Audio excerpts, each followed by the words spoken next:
The Earnestly Speaking podcast is a show that is founded on free-flowing conversation and may at times venture into mature subjects. Listener discretion is advised. Yeah, Earnestly Speaking podcast.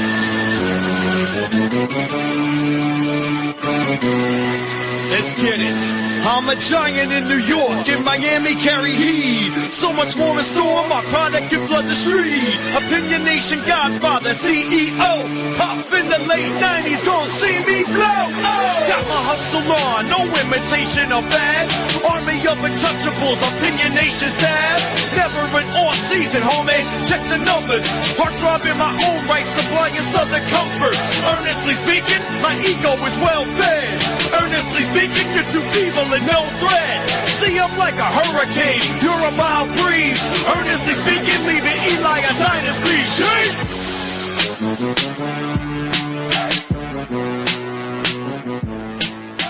Earnestly Podcast coming to you Thursday morning, early morning actually, January 9th, 2025. Oh, that's two days in a row done that wrong. It is actually after a few weeks the Stinging Report. It is the postseason edition of Stinging Report, and look who's here in 2025. Kyle. Yeah. Oh wait, why am I singing? You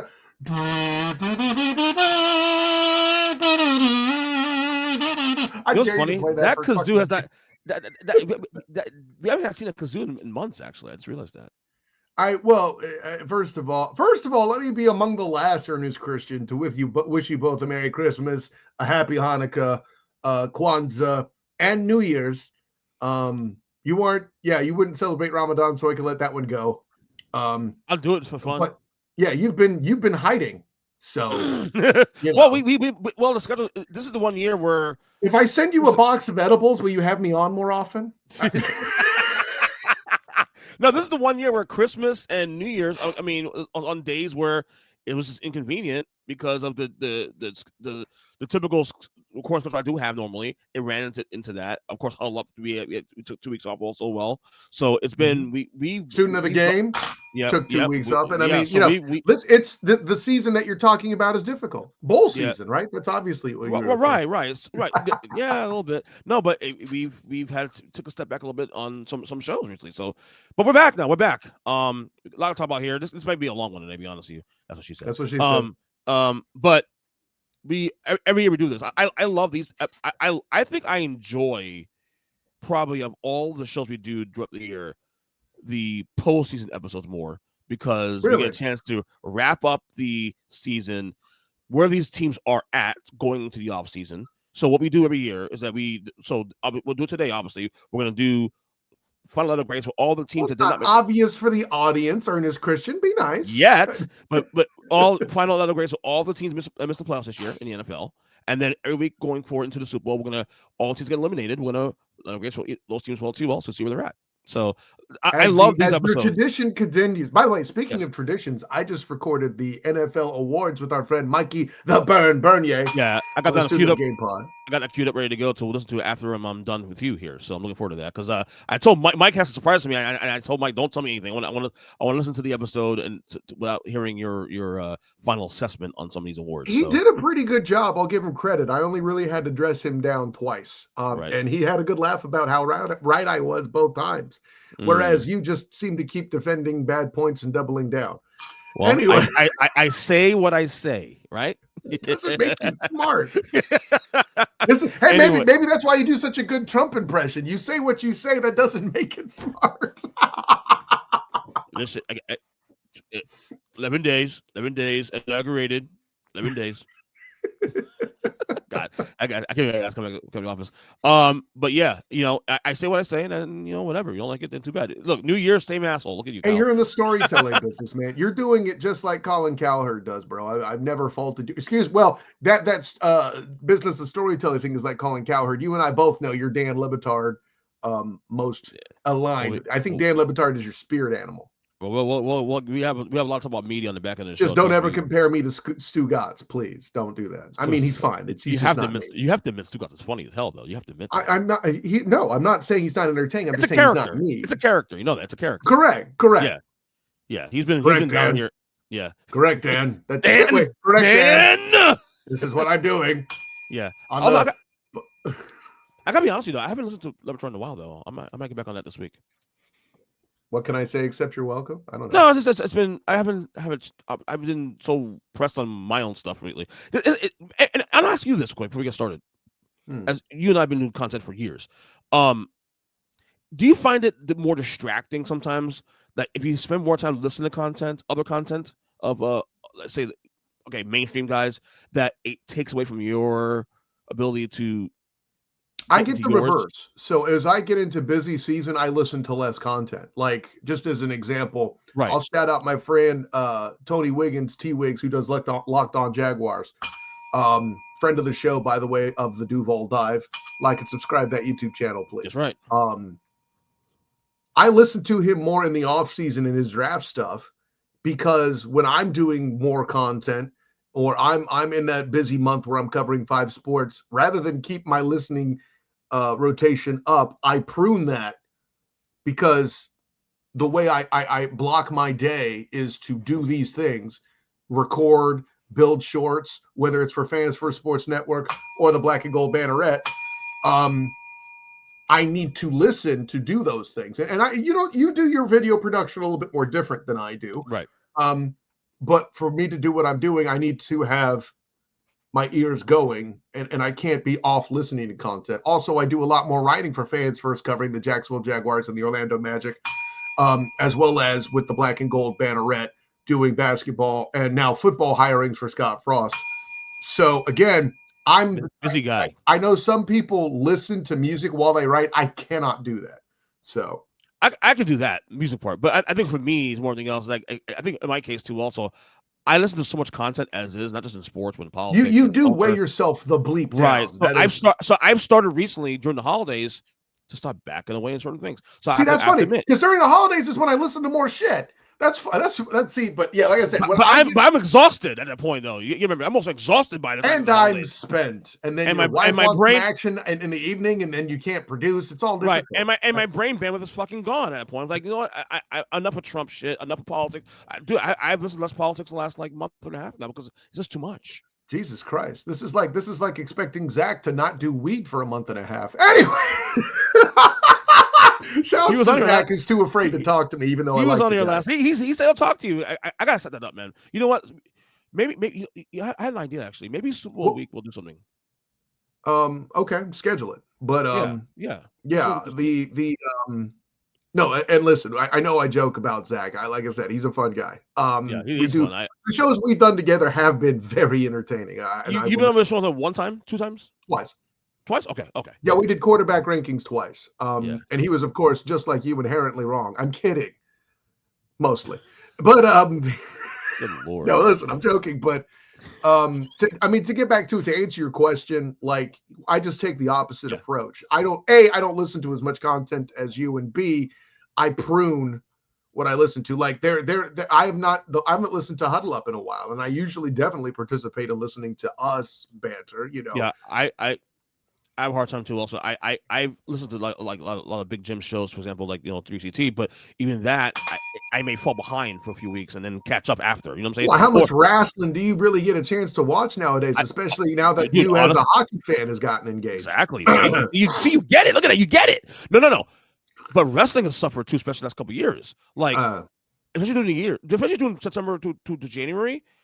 I don't watch much wrestling. I watch the pay-per-views and in the big events. Sure, but I don't. But the week to week, I back off on that because it's too well. Much Let me content. ask you this: as my wife has WWE in her stock portfolio, and the dividend is still amazing. Doing well, by the way. Well, yeah. How much has Netflix impacted the consuming experience of the WWE at this point? When you say in terms of how it's being presented on TV. Yes. No, I mean, just your general thoughts on how you think it's impacted things at this point so far in your wrestling consumption experience. So we only have 1 episode in. I watched it because it was the first one. Right. Do I expect to watch all of them going forward? No. Because is that a matter of convenience? And then give me more of a macro view on it too. Do you feel like that'll limit viewership to the point to where some of the stretch and the pull? To some degree, yes, because there are people who are not going to want to pay for Netflix. And they're so big internationally too. Like, I don't know enough about Netflix as an international entity to know how big of an impact that is. But if you remember, the WWE is one of the first things to go independent and broadcast its own ish. Like that move to do WWE.com and do that WWE network was what got me in as an investor in the first place. Right. And make a shit ton of money on it. Isn't it not amazing? a shit ton. I'm not Elon Musk, but it did really good in my retirement. Isn't it amazing though? You and I, we'll get to football in a second.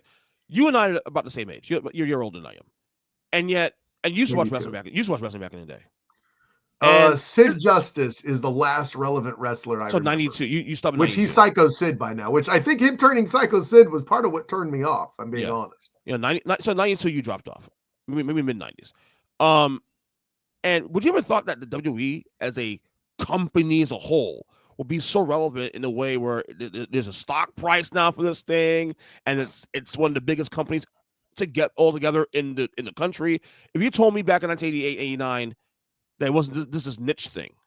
Well, 88 and 89 were children, buddy. I mean, let's put it in perspective. Well, but even then, I never would have thought that the whole wrestling sports entertainment would be what. If you look at the 10 biggest companies in the country, WWE's in the conversation. Yeah, no. Would I have thought it would be a worldwide entity like exactly, that? No. In the way it is. Would I have thought Saudi Arabia is a big fucking deal? I would not have expected. Like, I don't know enough about Muslim culture to really know what I'm talking about. So if I come off as ignorant, it's not intentional.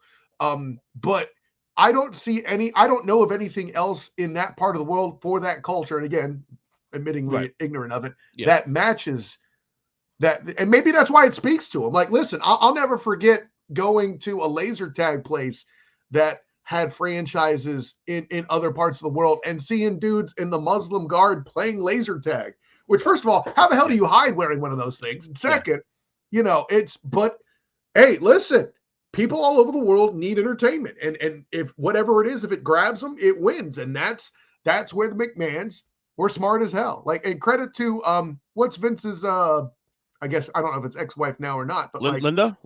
Yeah, Linda McMahon was on Mad Money with Jim Cramer more than once. Talking because Jim Cramer was like, y'all, this isn't bullshit what they're doing, stock-wise. But yeah. I mean, if I didn't know, Linda McMahon being on that show would have been what taught me. Yeah, this is going to be the longest Studio report ever. It's what I said it to me, and I love it. That's okay. I'm okay with that. Trust me. All right, here we go. Letter grades. Lots of content for you to stretch there on the Earnestly Speaking YouTube channel. Ernest EJ Christian YouTube, whatever. Yeah, my channel. All my content's there. Thank you for the plug. Ernest Christian, YouTube.com/Ernest Christian on YouTube. What's your TikTok again? If it's still around, you'll find it there. It's still there. Well, Trump said ask for a stay until Inauguration Day, so. Here we go. We'll keep it. And I've been doing content there lately, also too. Not just with the shows, but also last couple of days I've been doing like solo, like just like I actually figured out how to use content, TikTok rather, like the way it's supposed to be used. Like it's kind of weird actually.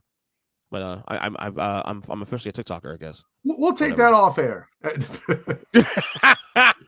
Instead of peeling off clips of the shows, I'm actually creating original content now.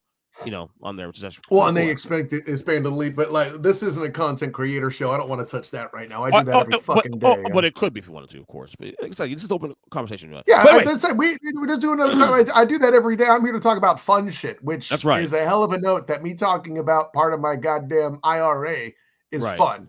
Right. Tell me you're old without telling me you're old, bitch. All right, so. Here we go. We're going to go alphabetical order of the teams that missed the playoffs this year. So start with A, and of course, A starts with the Arizona Cardinals, who finished the year 8-9. Yeah, I got to tell you, this is a hard one to grade, and I think part of the problem is I'm one of the ones that did not match the expectations that they would blow out of the gate.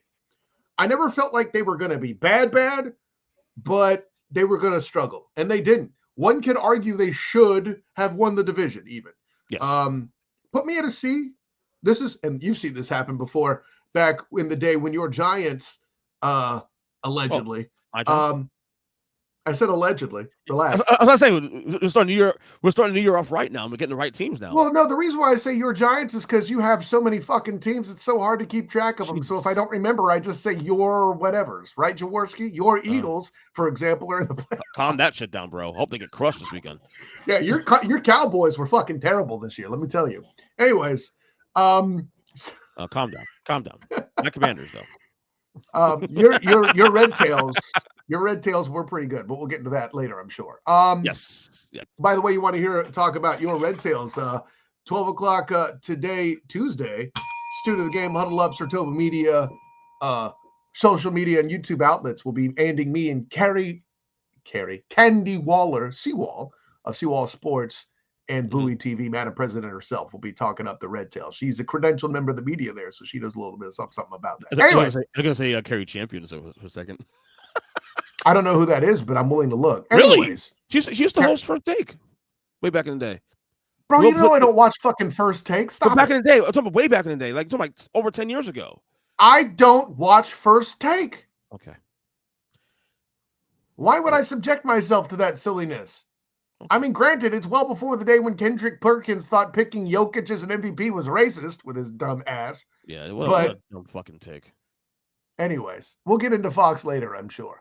Well, that's ESPN. Who fucking That's ESPN. cares? Yeah. Friends don't let friends watch ESPN, Ernest Christian. Sports you media. know this. Sports media in general. Anyways, so yeah, the Cardinals, I'm going to put it a C. Well, we'll give them C+.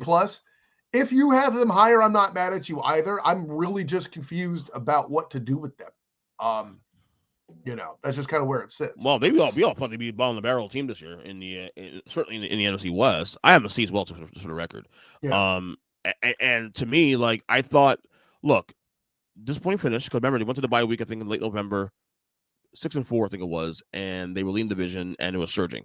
And then after the bye week, they just fell apart. That trail off murdered them, because I think we graded them much higher mid-season. I think we gave them a B, maybe close to A- maybe at one point. Yeah, I don't know. Yeah. And at the time, you would think that they deserved it, obviously. But again, we're grading them based on what we've seen at the time, and obviously we didn't plan for this to happen. And the division was still in flux because Seattle, San Francisco, and the Rams were still neck and neck at the 500, but the Cardinals seemed to be the one team that was on the surge. I'll put it this way: me saying C has them pretty high, despite the fact they're a missed opportunity. You know how I feel about missed opportunities, bro. Where are you on Kyler Murray now? You can't move off him. I agree. I don't think he's a complete anchor that prevents success like I may with other quarterbacks. Mm-hmm. Like people want to try to tell me Trevor Lawrence allegedly is. By the way, spoiler alert, he's not.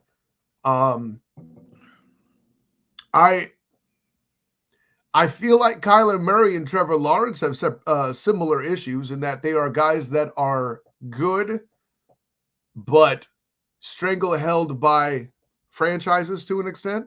Yeah. More so Trevor than Kyler, obviously, but yeah, of course. Anyways. Yeah, I want to see in Arizona. And I think Kyler Murray is also definitely a top 16 quarterback in the league. I think we can safely say that now at this point.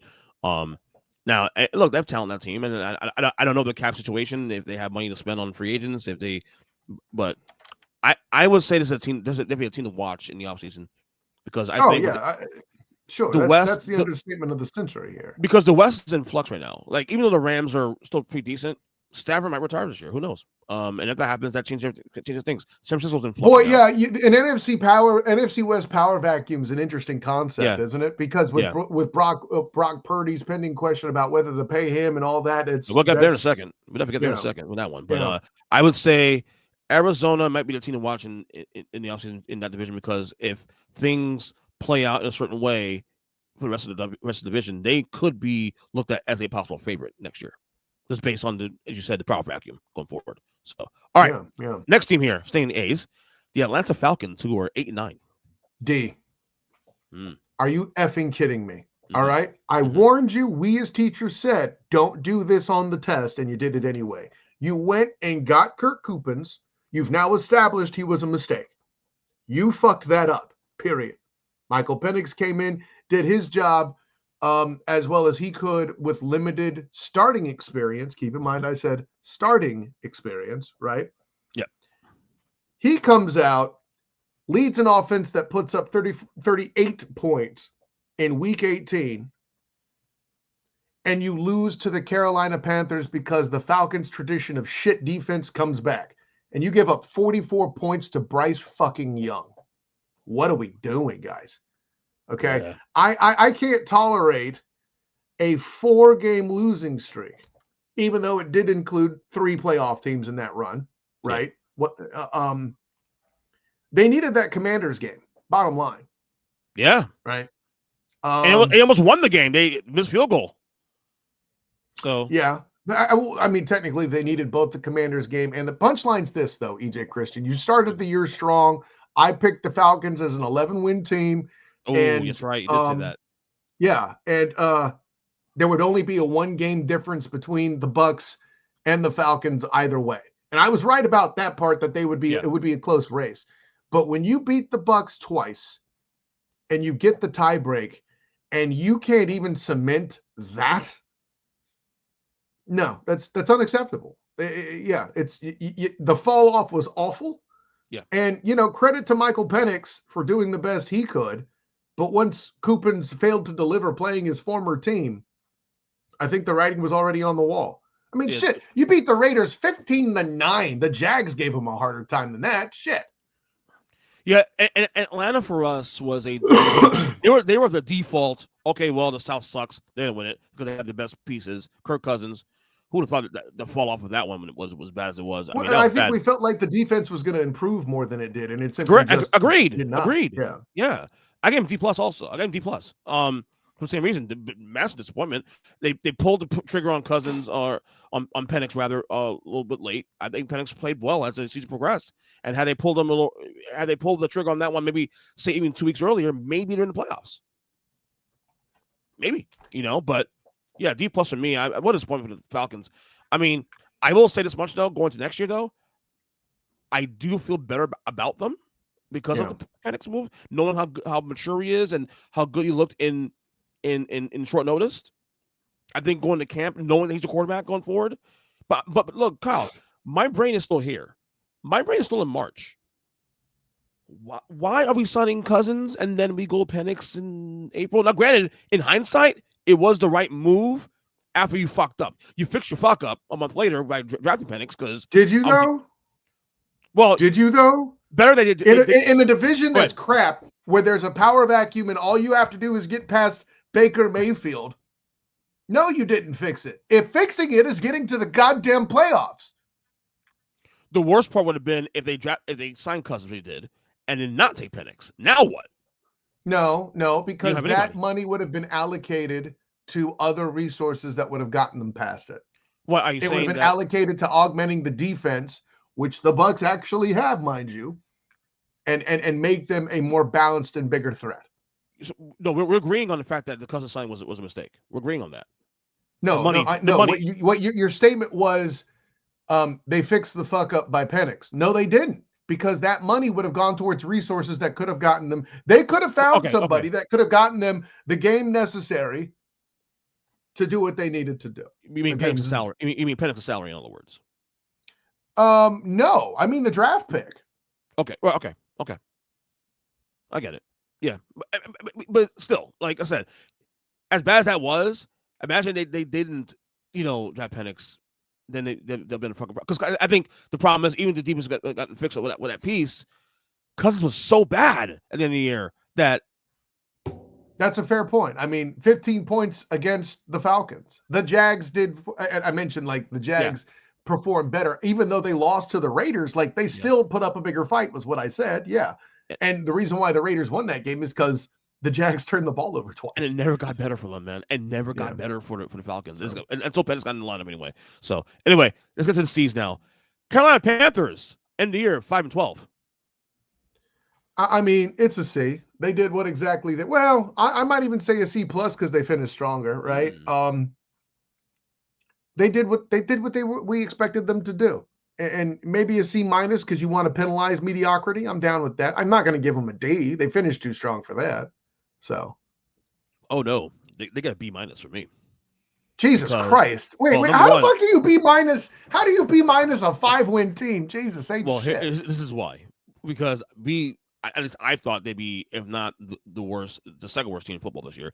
There was no signing they made last offseason that made me believe that they can climb from a 2-win team last year. Okay. Yeah.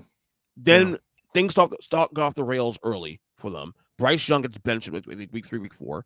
We're thinking now his career is over. We were doing podcasts saying that early in on this show that Bryce Young's career could be over because we saw no upside to this whatsoever.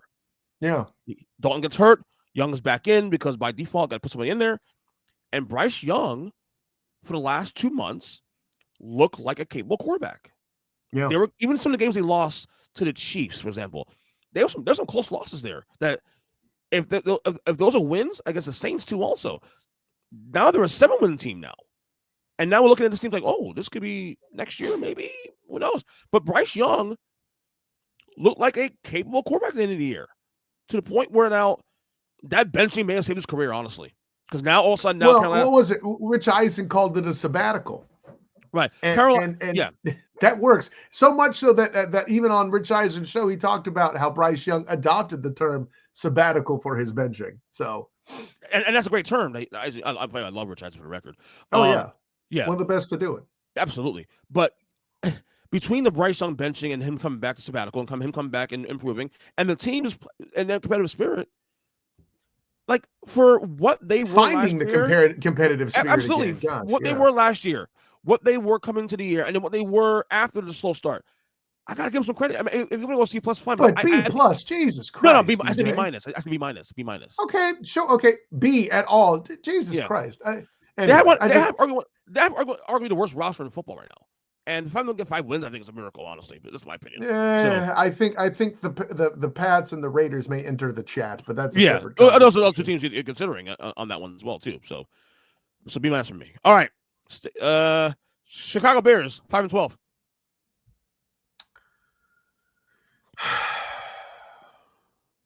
C minus. I can't go full D. I know that's what she said. Yeah, I can't go full D. No, I'll say D.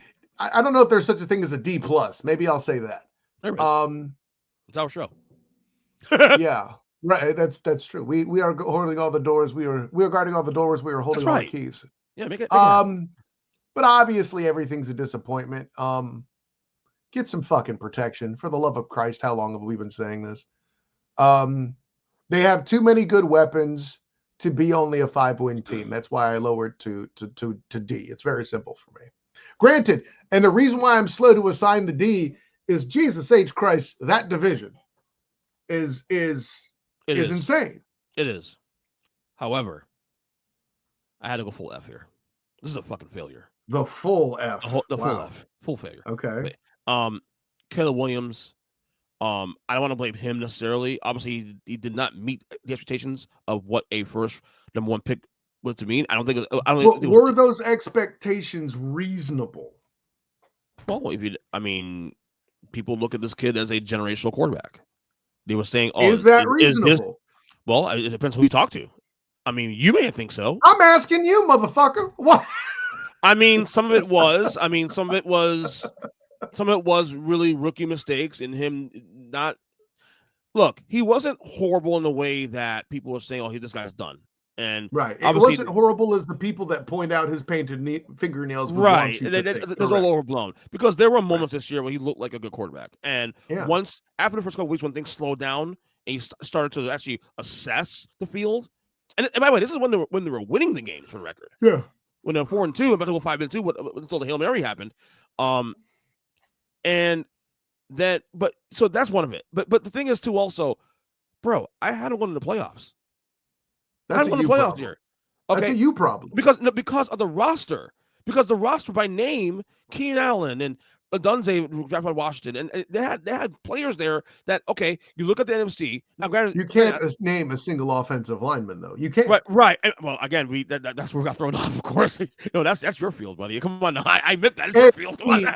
They had the same problem that the Tennessee Titans did, who I'm sure we'll be talking about later. They brought in all this talent to support, and then they couldn't deliver. A lot of it.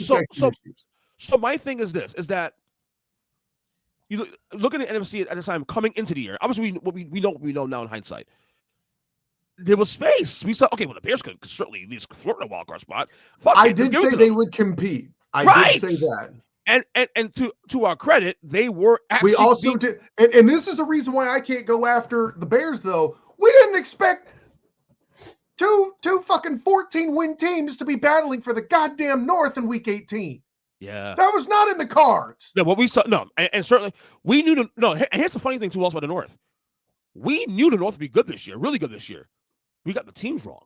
Like I had hold on. Right there. I had the Vikings on the bottom of the barrel, not the Bears. Which I get it. I get all of that. What I'm telling you is we did not expect 3 teams from this division. We did not expect 28 wins in Week 18. Yeah, I know. 10 green toes down. Shut the fuck up. I had 3 teams. I had Bears. That's why I said and I made 10 green toes down comment. It's okay. Yeah.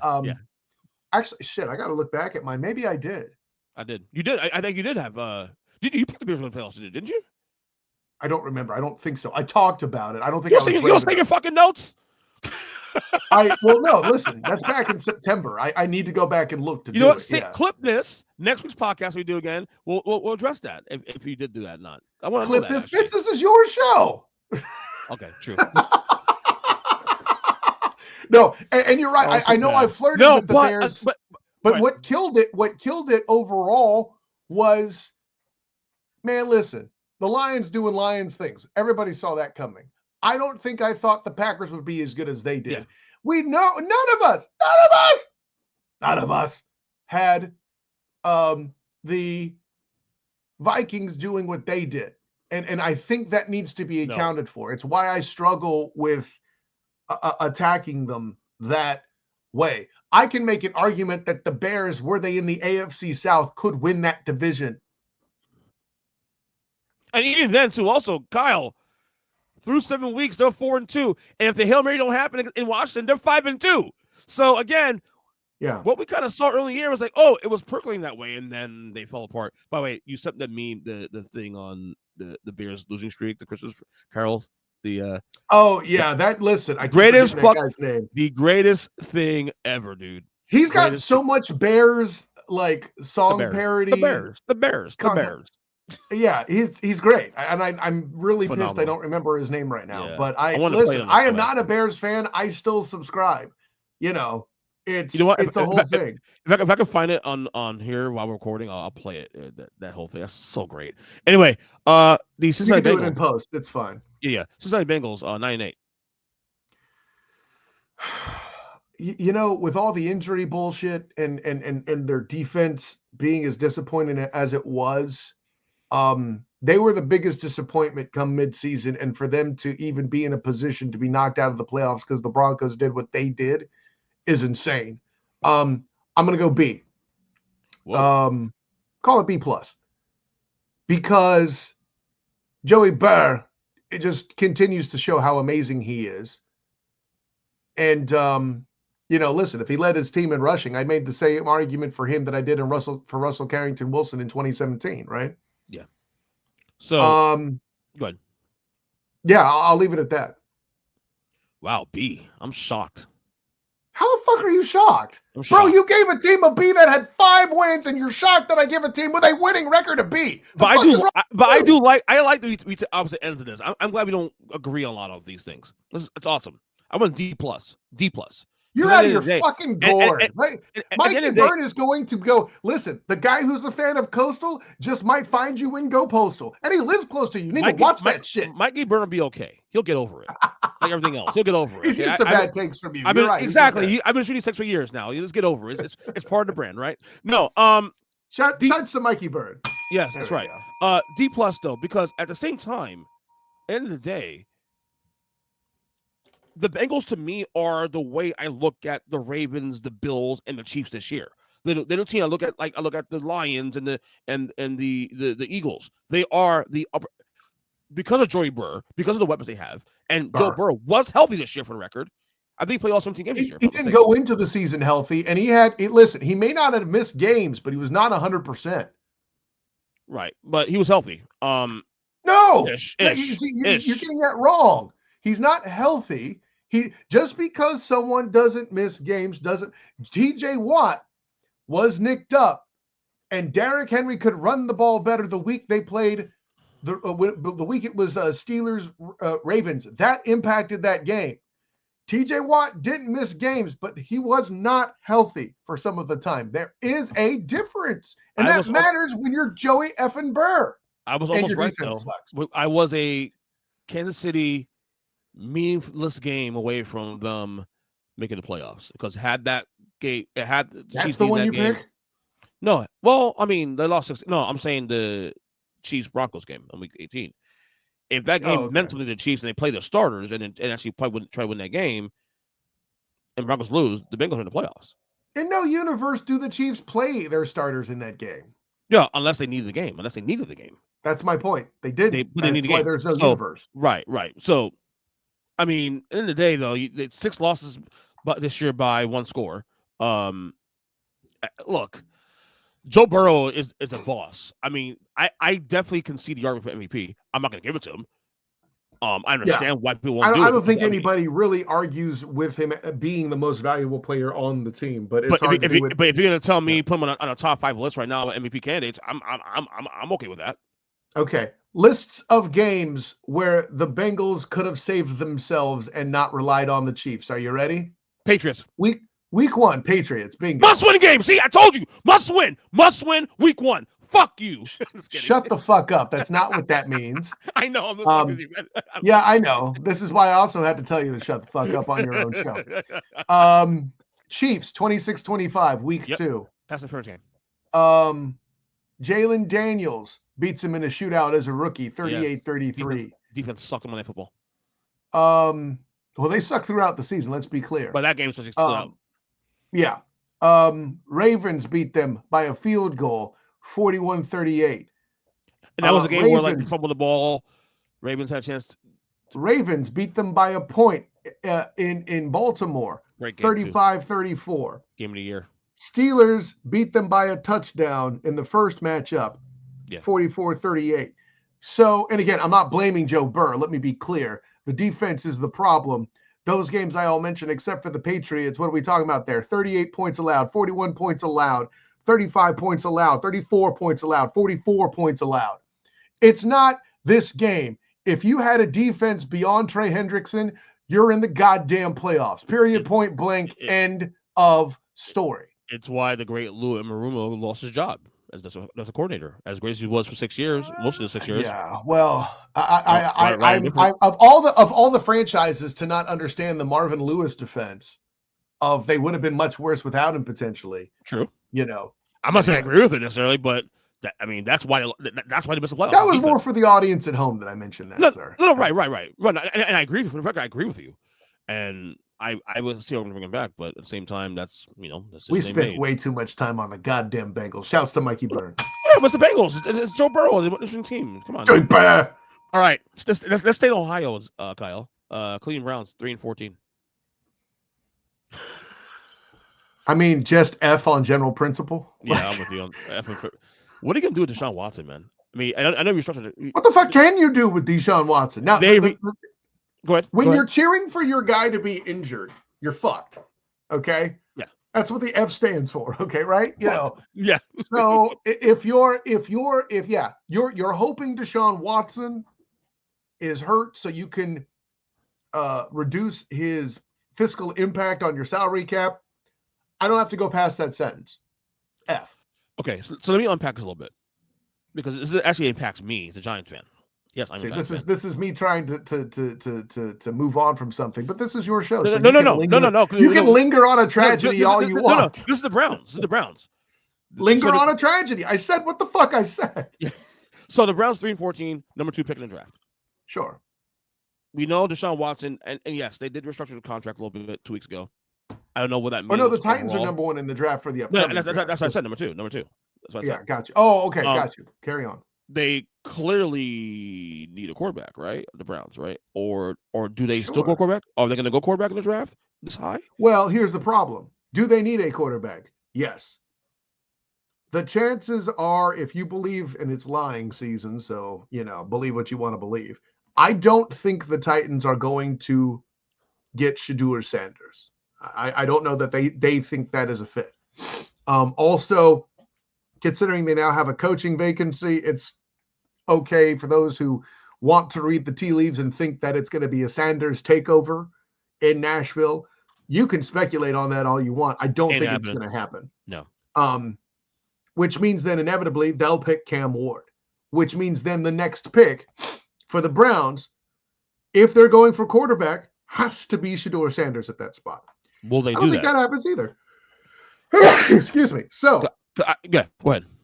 So all of that to say, yeah, they need a quarterback, but I'm not necessarily sure they do it with their number 2 overall pick. Perhaps they trade back and go for another guy that they want to build and develop. They keep Winston in the building, and could do worse. Yeah, maybe Watson's a good teacher. I don't know. At least a good teacher of quarterbacks sports, not ethics, but Yeah. So, and I'm asking that because the Giants are number 3, and we need a quarterback, and I know Shedeur's stock isn't as high as I thought it would be. Shedeur's not going to New York, right? So Travis Hunter number 2. I can't rule that out, which will piss off a lot of Jaguar fans. Let me tell you. Oh yeah, they're what 4? They're 4, right? Oh, 5. 5. Okay. Yeah. It's gonna be a very interesting draft process. By the way, don't be surprised if the Jaguars trade back. Anyways. All right, let's go to the next team here. Dallas Cowboys, 7-10. D. Mm-hmm. We knew they were going to be a mess. I did not expect it to be this fucking bad. Okay. Yeah. The moment I knew it was over, forget about the whole thing where they decided to pay Dak Prescott on Sunday while people are focused on actual football rather than the damn boardroom.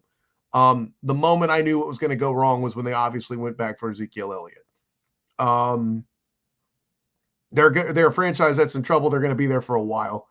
They had a great offensive line, and they did nothing to roll them over, so to speak. Like, for all the trash we talked about on the Steelers in failing to have an exit strategy on Ben Roethlisberger, imagine doing that at 5 positions simultaneously. That's what the Cowboys did with their offensive line. So I'll leave that at that. Yeah, I went D-. And I think how appropriate! It's big D for the Cowboys, hey! Right? And yeah, exactly. And to me, this is just the ineptitude with Jerry Jones, because their issue. Now, granted, like obviously Dak gets hurt, that they go off the rails, but they were having issues even before Dak got hurt. So the issue comes down to like, okay, to me, honestly, you signed Derrick Henry, and somebody promised to solve it immediately, at least in the onset. Like, I think zero running game. Patchwork though. This team would still struggle with Derrick Henry in the building. Let's but I would argue maybe, but I would argue they'd be at least sitting at 10-7 for the 7-10. No. The run game was so fucking bad. It was so Dak reliant in the first half of the year.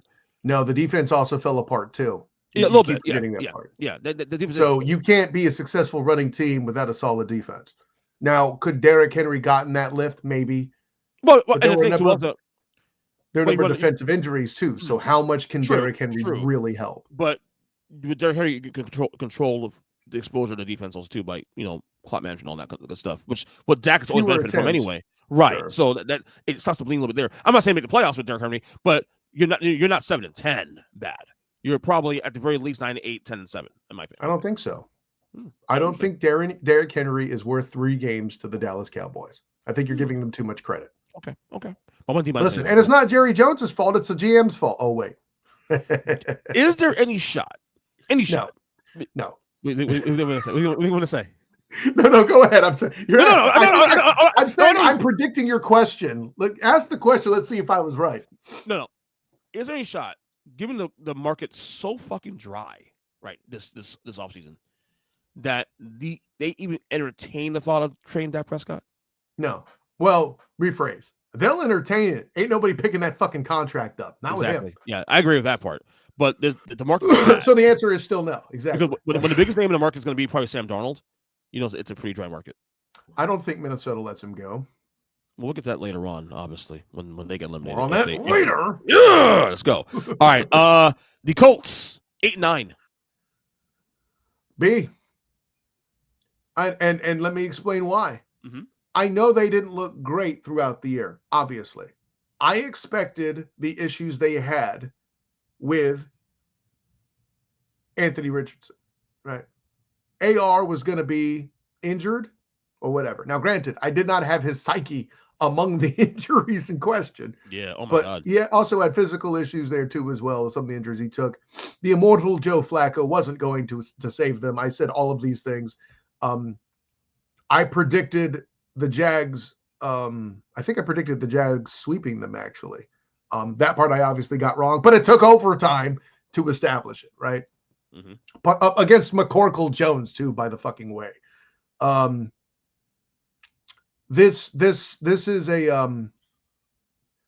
I'm not roasting them because my expectations were lower. I thought they were actually in bigger trouble. For them to exceed expectation, I have to do above a C. I'll give them a B minus is what I'll say. They weren't getting a fucking A, but yeah, that's where I'm at. I'm at a C. Satisfactory year. I'm not mad at it. Look, they were frisky all year long. They were in the hunt up until the last 2 weeks of the playoff spot. A frisky Colt? Right. Frisky Colt, yeah. Don't look that up on Urban Dictionary. That sounds dangerous. And then they lose to the Giants in week 17. Like, come on, man. What are you doing? Come on. I think that's what kept them from getting a B from you. I get it. Yeah, honestly, yeah. But I think there's pieces there. I think the question is going to be, look, they have to see us through another year with AR-15. Do they? The question, I mean, do they have the cap room to sign another quarterback? Or do you bring another? I mean, do you bring Flacco back for another year in the room? I mean, the point is the position's an issue, right? Still, it isn't. It's certainly in flux. I'll give you that. That's an issue. And if your quarterback position's in flux, you have a fucking problem in the NFL. Right. So in any level of football, let's be honest. There's definitely a benefit of bringing in a veteran guy to hold the fort down like Flacco did in spots. Maybe they'll get Brock Purdy when the Niners don't sign him extended full anyway. Yeah. But they showed moments this year that if Richardson can even stay healthy and get it right, they could be a team to mess with in the again, we talk about power vacuums in this podcast. The AFC South has there's been one for there's some a potential one. Texans. No. What? Who else is taking charge of that division? There is a power vacuum in the AFC South, period. And the Titans are sneaking out of a shit division. You think the future's good? For the division? No. Okay. So Houston by default. Like, that's why it's a power vacuum, by the way. Is because right. Correct. For those at home. But I do think Houston come back to earth this year, and we'll cover them maybe next week when they lose to the Chargers. Look at this. I already said a lot. Spoilers, bitches. They already know that from last night's fucking podcast with Zach. They already know that.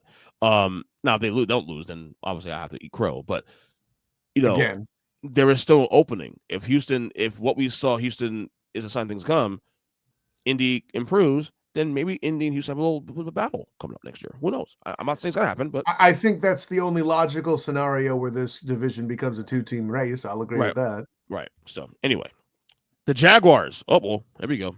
4-13. F. Yeah, me too. Next. Yep.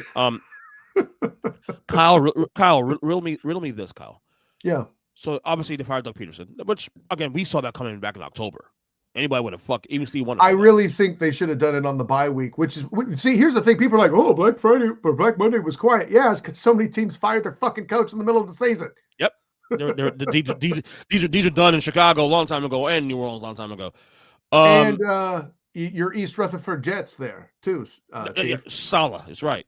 But not Trent Baalke though. You don't fire Trent Baalke?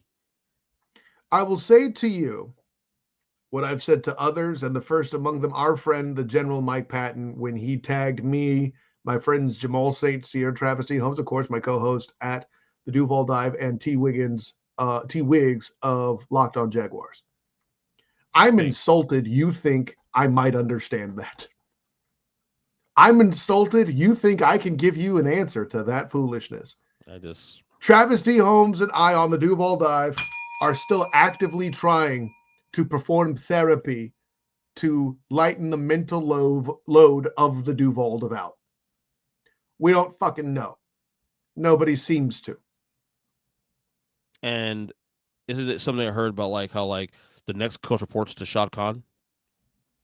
Well, and that's how it's set up now. The way the Jags okay. are set up is the GM reports to Khan, the head coach reports to Khan. Then what's the point of a Insert GM Star then? Trek joke here. I get it. What was that, EJ? Then, in the words of Office Space, what is it you do here, Trent Baalke? Well, he's the one that handles the money and deals with the contracts, whereas the coach deals with the on-field stuff and gets the most out of the groceries that Trent Baalke buys. Now, one could say that the BTJ draft pick was more on Peterson than it was on Baalke. That's what's being alleged out there due to certain clips that are being put out there on the internet. How much you believe those or not is a separate conversation. That's true. But yeah, that's the mark of that's the line of demarcation. Is Baalke handles the contracts, and Peterson, or the head coach, handles the on-field performance side. Again, it's really crude. I'm simplifying it because I obviously don't know every single solitary detail, but that's what it boils down to. Which, by the way, if Baalke is used to that kind of power, now you understand why he and Harbaugh had the falling out. Yeah. Who won that divorce, by the way? Harbaugh. Duh. That was more of a rhetorical question, but I appreciate the participation. No, So, yeah. I mean, I've been saying on this podcast the last year now that Jim Harbaugh is a top 3 football coach the last 10 years, regardless of college or pros. But to take it back to the Jags too, on top of that, on top of the injuries, on top of Ryan Nielsen just being out of his gourd with his rotation strategy to keep top guys on defense off the field on third down just because of your rotation. Just there's so much asinine and they're so predictable. Shad Khan said it himself. Its main target is to achieve unpredictability, which, by the way, don't be surprised to see Ryan Nielsen by the wayside, because the hot topic really out there is who is Robert Saleh going to be a coordinator for on defense. Oh, okay. All right, let's go to Vegas. The Raiders, 4-13. Yeah. You did this to yourself. You didn't get a real quarterback. That's where it starts and ends. I went D-, but yeah, I have the same. And the same one lot. reason you did it is because of Brock Bowers. I get it. That's part of it. And also the fact that we kind of saw this coming because we knew that roster was not good. My question was, if they made so many mistakes that we knew they were going to be ass, then you get an F. My question was going to be, and I remember asking you this back in August. Yeah. Are they going to give AP the time to set the culture? And Claire didn't do that because they fired him like fucking 2 days ago. What's your thoughts on that, for the record? It had to happen. If you're truly trying, you see, here's what it is. They couldn't find I think they didn't see a guy out there that they wanted, so they gave AP a shot. And who knows, maybe they knew they had the roster they didn't want, so they made him a Dave Cullen in Houston kind of sacrificial lamb.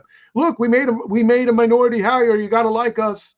You know, I'm not going to rule out the PR aspect, especially when they're out there out west. So you make an argument then. So the optics are bad. Yeah, you could argue that. But, yeah. I mean, Christ, the optics are bad, but there's so many bad optics. Who gives a shit? Like, there's so many bad optics. I don't think anybody's focused on the social justice aspect of it. But did he lose the team? That's the question. Did he do anything that did he lose the team? You have to think so. Devontae Adams left on a whim. Max Crosby's talking about leaving. They don't have a fucking quarterback. Aiden Connell's not your answer. I'm not the jackass that paid $30 million to Jimmy Garoppolo 2 years ago. I mean, yeah, that's why the players want to leave. And it may not be Pierce's fault that he lost the locker room, but it's lost, and you need a new voice. That I agree with. Are you buying these Shador Dion combo Raiders rumors? Yeah. You buying shit? That? I'd signed off on that. I made that declaration well before it was cool. Okay. I'm a hipster on that topic, baby. Student of the Game podcast. All right, let's get local. Huddle Up podcast, frankly, too. Let's get local. And probably this show, now that I think about it. Yeah. Anyways. The Dolphins, 8-9. C-. I picked this to be an 11-win team. What's stopping them from getting a D is making that surge the way they did. But they're still getting penalized for their complete and total inability to build any defense and to do anything to actually protect Tua Tagovailoa. Yeah, I went C. I'm actually leaning C minus also because what saves him from going lower is the fact that is the stretch at the end. Well, right, that, but then Tua missed what, 5 games? 6, I think it was. Okay, I could be wrong. Somewhere. In my point, if it's even 6, he plays even half those games, and we saw when Tua's gone that for all the criticism we give Tua, and rightly so for the record, rightly so, right? They apropos, he's still needing that offense. Like they fell off a cliff when he was gone for those 6 weeks. That offense fell off a fucking. But cliff. Remind me who the alternative was: Skylar Thompson, and then Tyler Huntley, who didn't play. The well, Huntley thing was confusing. I have to be honest. But then, I think that also exposes how good an O-line the Ravens had at the time he was there. True, that's a good point. And the thing is, like, any quarterback is sitting there with those weapons? Not really, not really. Protection's important. True. Let me ask you this: Do you think Michael Penix could be successful in that situation? I think so. Yes. Okay, well there you go. I said a rookie quarterback could come in and handle that. That's everybody else's point. Right. If Tua plays even half those games he missed, given where you get your 11 wins. Dude, they're in the playoffs. They're 8-9. They were literally a tiebreaker. Like if obviously KC would they would lose the tiebreak because I think the Bills would still sweep them. Yeah, because there were a couple losses actually that they that would division. Definitely that's not the question. Look at how Josh Allen. Okay, but so making the playoffs means those 7. Okay, right. So like, look, there's a couple losses this year. They the Indy game without Tua that they still could have won, but the quarterback play was just fucking bad. They would have won against that. That's 9 wins in there. That's 9 wins in there. And then a couple of losses they had. The Tennessee lost on Monday Night Football with no quarterback play. Again, they would have won that game. So with Tua. I forgot about that trash. Yeah, there you go. So you have those standouts there for me that Tua's there. They're winning. And I'm glad I graded them harshly as I did. Right. So I went C minus. Honestly, I'll go C minus as well with you. So all right. The Patriots 4-13. F. Wow, that's harsh. Why? That's harsh. You went with Gerard Mayo, who wasn't ready to do the job. Right. You left them out to sea. By the way, it's Bob Kraft that's getting this F. The rest of the team is just victims, okay? You went and drafted an ACC quarterback who even a dumbass like me, who's merely a student of the game, knows for a fact that Drake May is out of an ACC system that is ass football and will not handle the NFL well. How many L's does it take to spell Sam Howell? Only 2, but he had more than that, didn't he? So I just needed a bell for that one. So at day's end, there's that and so much more. That is just proof that building this roster was done horribly. And if you want to blame Bill's departure for leaving you a dumpster fire at the grocery store, cool. But yeah, no, it's an F for the Pats. Wow, you're harsh. I'm right. I went C minus. Well, see, you're a Patriots fan, so you have a little bit of bias. I knew that was coming. Why did I say that? So also here's a positive for the Patriots. Drake May, who you don't like, did show some signs of being a capable quarterback. They're going to move off Drake May if they can find a good replacement. That's the problem. I thought he was decent this year. If they had last year's, you're the problem. Well, then you're wrong. Period. If you had last year's, you're wrong. You're out of line. You can't handle the truth. No, if they had a quarterback class like last year coming out this year, they would move off Drake May. The thing for me is that they have no talent there whatsoever on either side of the ball. There's nothing that stands out to me, honestly. That's my point. Right. But for him to do what he did this year, given the lack of talent, I thought was impressive. Please do me a favor and remember what division they're in. AFC East. I get that. I get all that. I'm just saying though, and look again. Maybe a little too positive. Patriots. They were competitive this year in moments. They were my worst team in football this year. They were my bottom of the barrel. And but you're okay. Wait, they were your bottom of the barrel, but me giving them an F is harsh. Make it make sense, Earnest Christian. But it's the way it looks though too. Also, like they were competitive in the moment. They almost beat Buffalo, and that doesn't count. Okay, they beat Buffalo in Week 18. No. But they almost beat them 2 weeks ago before that too. When a game the Buffalo needed the time. Okay, great. So they were close in a game. That's your main defense. Cool. No, not the lost to the Jets 24-3. Lost to the they did beat the Jets later in the season though. Yeah, lost to the Jags 32-16. Lost to the they would have been without Tua 15-10. Lost to the Dolphins without Tua. See. Yeah, I think that's basically it. Oh, lost to the Colts. You mentioned that. Wait, they lost the Colts?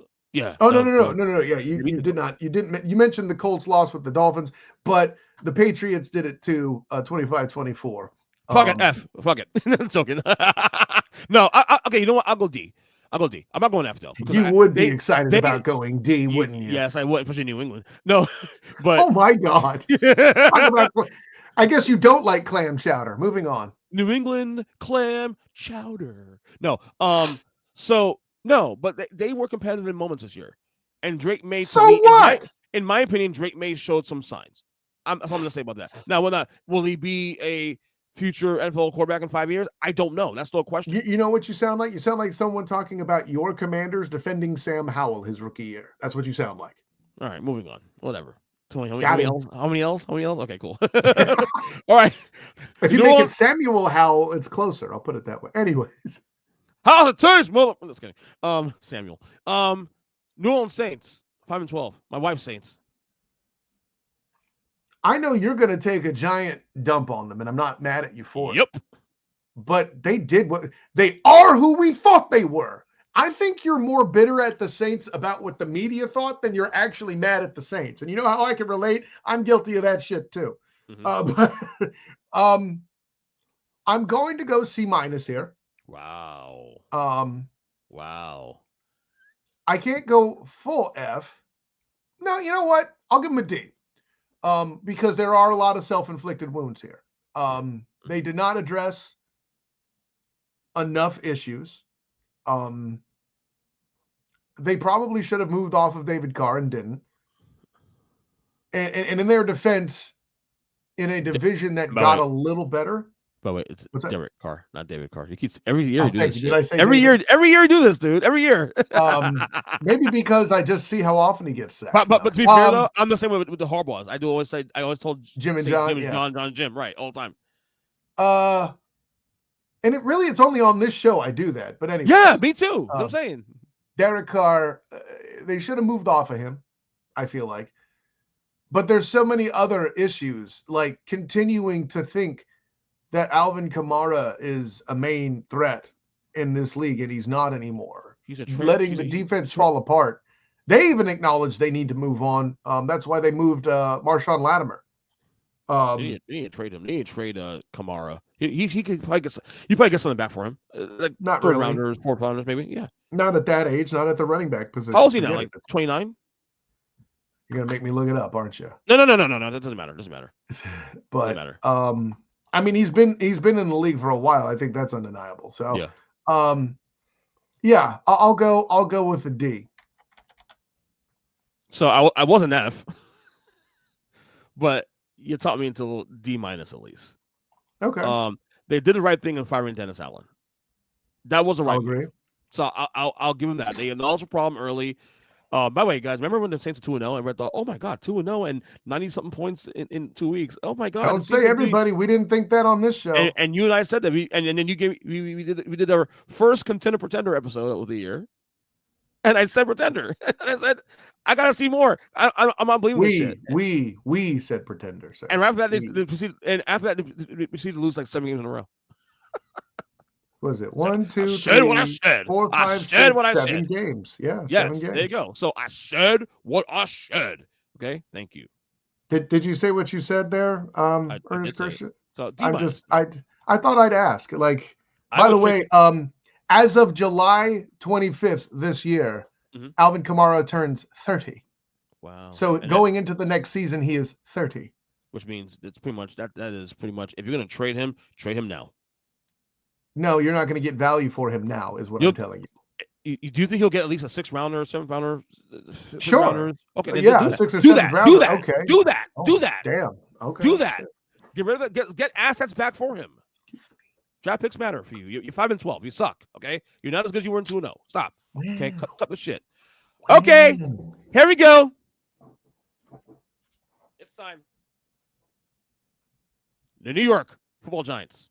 F. Next. Fucking 3-14. Go. And why F. F. I'm here too also. F. Okay. So let's sit down with this question. I have a chance to talk to you in a couple of days. A couple of weeks actually, but since the F.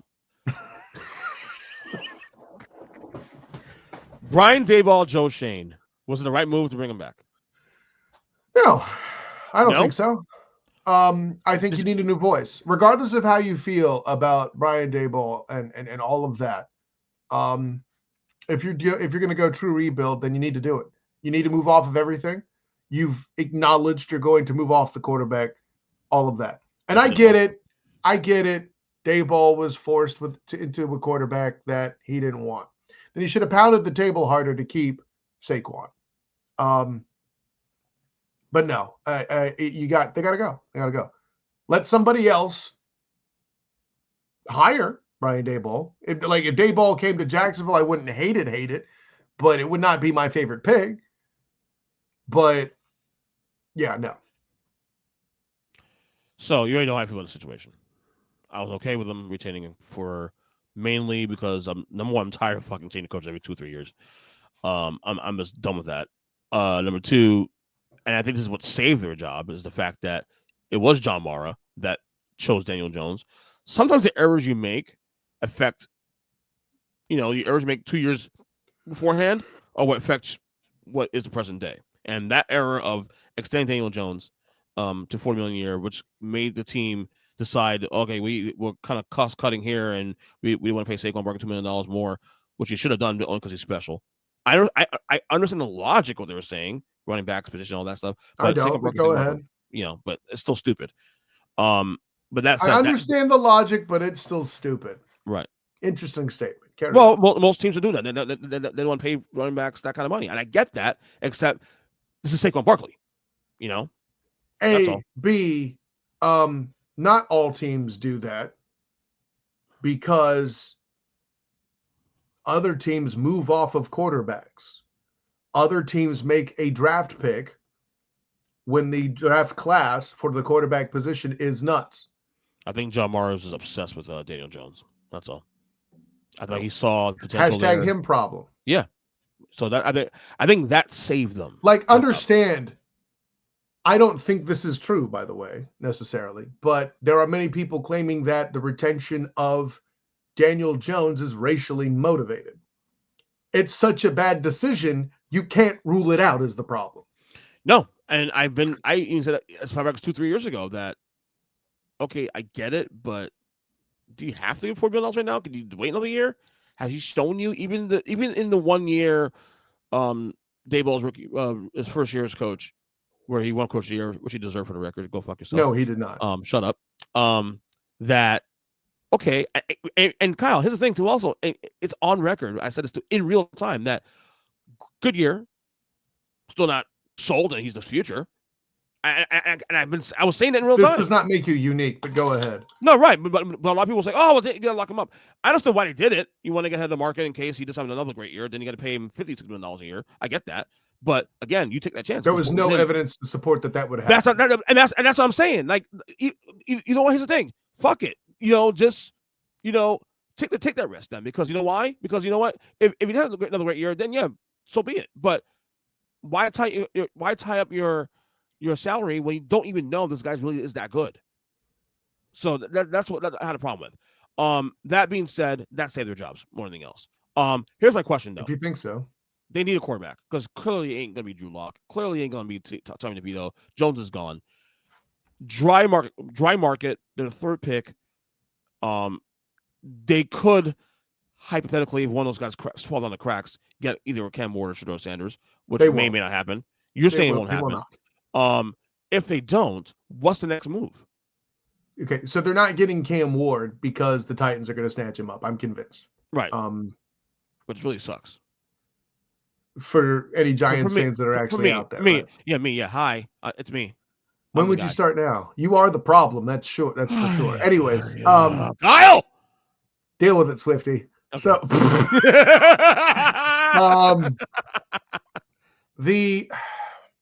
and you want to brag about things on the record before it was cool and all this. You aren't unique in your, I'm not convinced yet take. Nobody was. Me included, probably on the fucking show in question. What is unique is me going out there and saying the other reason you move off of Jones now is because if you don't now, there will not be a well with which to replace him. And now what's the best you could do is what? Planning for Manning based on what we know about there, right? You know, because you're not going to endure for yours. That's not what the fuck's going to happen. Hell I don't no. think. Hell no. You're not going to take you're not going to get a fresh start with old Miss Colderback Dart. That's not happening. I was just going to right? ask you that. Is that worth the risk? You know, 3. You're going to say no to Jalen Milroe. So right? What do you do? So exactly. Here's your option. You're fucked. So here's the issue. So I mentioned earlier in the podcast that dry market in free agency potentially. Your headliner this year is going to be Sam Darnold, most likely, if he makes it free agency number one. If they make a move for Darnold, which I won't rule out, it will take multiple firsts. 2 firsts and a second, I would imagine. So you have Darnold. You can try to trade for Jenny McCarthy in Minnesota if they decide to go the Darnold route. You have Russell Wilson potentially in the market. Justin Fields potentially in the market. This is what I'm saying though. The market is dry. You have Russell Wilson and or Justin Fields in the market. Who else? There's other quarterbacks that are. I think Justin Fields would be retained as a backup. Right. So there aren't many options. So what do the Giants do? Like, do you sign? I don't know. And actually, because of that, the Giants may find themselves giving up more than 2 firsts and a second if they go the Darnold route. And I think that's kind of a risk because as Sam Darnold, even with Darnold having a great year. What did I tell you? This is Sam Darnold's Mark Whippen. We don't know if he's this good. Can you stop that? Well, it's apropos. It's not even a great analogy. Like, it is a great analogy. What are we talking about, bro? Now, it only works really if they win the Super Bowl this year, which is clearly I don't know if they're going to win that, but you know. No, they're not. Okay, clearly you know they aren't. More on that later. Later. So, but the Giants are fucked. The Giants are fucked. They would hope a Shador or Cam Ward falls through the cracks, which won't happen. The one thing that New York does have working for them is that I think the Sanders want a big market. I don't think Mara wants that noise, but he may not have a choice. Mara might need to just shut the fuck up and just own a team, okay? Because the way you've done things the last 10, 15 years has not worked. Well, that's what I'm getting at. Maybe he gets that desperate. Okay, you're not Jerry Jones, and that's a good thing because I want to be Jerry Jones. I want you to own the team. Or maybe he is, and you just haven't realized it yet. I tell you what, the last year or two is the most I've seen his face in public in this way. He's had a lot of answers. 30 years of being a fan. I'll say that much. So, anyways, let's stay in the background, buddy. All right, stay in New York. The Jets. Go. Go. By the way, how's that playoff team doing, bitch? Yeah, I fucked that up, bro. In fact, all three. I'm always right, Kyle. I'm three, right more often than you are. By the way, you talked about eating crow. Let me fly some in via jet. Boom. I guess the question is this: how dumb are you? That's the question. Yes, that's part of it too. Also, we can create multiple podcasts talking about how dumb I am. Hey, listen, at least you didn't pick the Browns to make the playoffs at one point. Oh wait, God damn, dude! I got the entire AFC wrong for the record. I think. And listen, I took a swing with the Jags just because I didn't know what they are, and I didn't know who to put as the 7th team anyway, and I got that wrong, obviously. You know, right. Aaron Rodgers. Yes. Let's talk about it. To me, if he plays football again, he's dragging whatever franchise he plays for down. Period. Right. If he plays football again, this is really his only option. I imagine. I don't think any team's going to touch him. Somewhat like the Raiders might be. Wouldn't that be ironic? The Ravens may be desperate enough, and they bring him and Devontae Adams both back. Boy, what a fucking storyline, huh? Oh my god. I can make an argument that the Patriots would be that desperate, and if Belichick were still coaching and petty as shit, that is something he would do. He's not. We don't know who the coach is. I don't think any new coach would want to bring in Aaron Charles Rodgers. That's not a thing. Would the Titans be that desperate for a one-year rental if they don't draft the quarterback? That's interesting. I think they still got Purdy one more year, I think. But Aaron Charles Rodgers as a 49er for a single year rental is a fascinating concept. Yeah. If wherever he is, it's going to have the feel of like a Rodney Peete in Carolina back when the franchise first started. Kids, which, by the way, did not last because the motherfucker got hurt in the first game. Sound familiar? Yeah. Yep. So, Rodney Peete. What a name from the yesteryear. Rodney Peete was actually part of that 12-win Lions team. He got hurt, I think, week 3, and then Eric Kramer took over, and they won 12 games. Went to the NFC title game and lost to the Washington Redskins. Kramer's my dude. Which, by the way, Mark Rippon, because won that game. And nice full circle. I like that. It's cool. Yeah. But Eric Kramer got on my radar from when he took the Bears to the playoffs that year. Yeah, they got trounced by the Niners, but that's okay. He got that contract in Chicago as a result of the success in Detroit. So, anyway, back to present football. Am I crazy thinking that Aaron Rodgers is going to be back next year? You're not crazy because we're back to how dry the market is. And what the hell are the Jets going to actually fucking do here? They're not in the position to get a quarterback of any caliber, number one. Yep. So Rodgers, by default, is the best option. And if you look at his numbers, too, also, he actually had when you consider what disaster it was not a bad year by the numbers. It's just that we expect much more in win totals, in culture setting from that guy, and you didn't get that. And the culture thing is the issue. Listen, right. Complain what you want about Russell Carrington Wilson being detached and distant and corporate and cheesy and all that. Rodgers is an asshole in that situation. Again, I don't know the guy personally. I don't know if he's generally an asshole or not, but he's perceived that way. He's an asshole's asshole. He's an asshole's asshole. And he's certainly a tax on your locker room. Way more than anything Russell Carrington Wilson is. So. By the way, are you cold up there, man? It's 40-something degrees up in Orlando. 44 down here in Palm Beach. Yeah, it's cold. Next question. I'm fucking freezing. I'm here in my studio, and it's freezing in here, dude. Get a jacket. Anyway, sorry. Yeah. No, I'm good. All right. Hold on. I lost my team here. Oh, here we go. Your Niners. End of the year 6-11. Incomplete.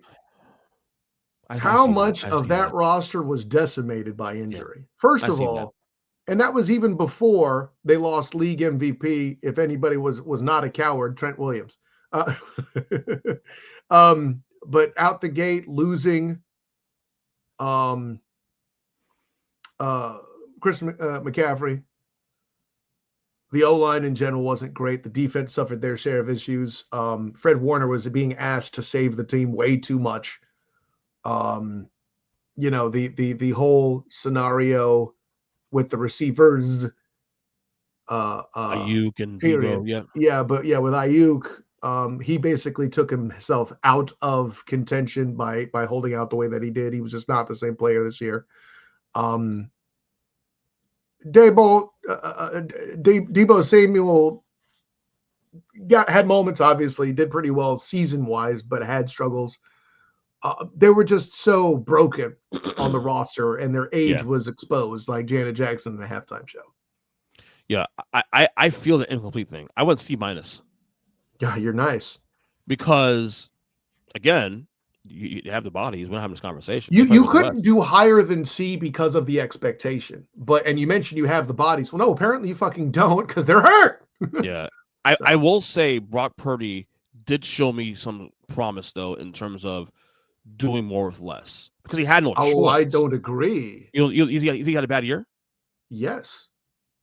I think he showed more crack in pressure in late moments where he had to be the guy to win it. Because keep in mind, the Niners, a dude that got shot going into the season was a dude who was your top weapon at one point. He played well this year, actually. Yeah, he did wonderful. Parasol was great. I'm not knocking that. Objectively, from a football perspective, him stepping up and doing what he did was awesome. So let's have that conversation. Let's have that conversation right now. Then this is why I love doing these letter grades, because we can assess the future of his team going forward into the offseason. Brock Purdy, he's due a contract. Now they don't have to sign him right now. They can wait another year. They need to. But I mean, the thing is, Purdy does have an advantage. The market being dry gives him an advantage, right? Which is why you don't go to the table this year. Just let it ride. You have to. You have to. Is he a free agent next summer? I think so. Okay. Because I don't know the lay of the land for the draft, possible prospects and stuff, and right. Certainly free agency, of course. But a lot of the big name guys are locked up for at least 2-3 years. I don't see the market improving much better. So Brock Purdy can still fall into a minimal of $30-40 million a year contract. The Niners might want to. The Niners might want to lock him up just to have the guy in tow. But at the same time, here's where the Niners are a little bit different from most teams. Kyle Shanahan has more than proven that I could put anybody in that spot, and then as long as I'm healthy, we can still get 10+ wins a year out of them. And isn't that fascinating? So that actually might work to the Niners' favor in a sense. That's my point. Bitch, we're gonna let this ride. I don't care. We're letting it ride. And I think, to be honest with you, the Niners have shown discipline enough to say we're going to do that. And I think they're going to let it ride. This is what a good GM does. And people can whine and bitch about the Trey Lance trade all they want. In hindsight, it looks phenomenal. We mean trading him to Dallas or trading up to get him? I mean to get him, of course. Yeah, but that was, I mean, again, the real lesson there is how willing they were to move off him. Yeah, they acknowledged a mistake quickly and moved on. And Lance asked for the trade reportedly, which from the Niners' perspective made it look easy. Okay, that's how you feel. Cool. If you don't want to be here, you're obviously not going to help the squad. Great optics. Yeah, everybody won in that scenario by capitulating. Yeah, absolutely, and all that. I'll agree with that. Absolutely. Where I Brock Purdy is an emotional prospect. Your pardon expression. Mm-hmm. I feel like you keep Brock because he deserves to be rewarded, but you can't afford to do that at the risk of the franchise. Especially given where right now the contracts you have now, the amount of injuries, and you got to retool the team again. They're getting a little older in some spots. Yeah. And Brock, like we said, Brock is a free agent next year. He can his play will either give him more evidence to earn maybe. I think if anything, if they do anything, they're going to franchise it. Which again, that number is so huge, maybe they won't. It's a deterrent. It's a 1-year franchise, not multiple. So I mean, well, I understand that.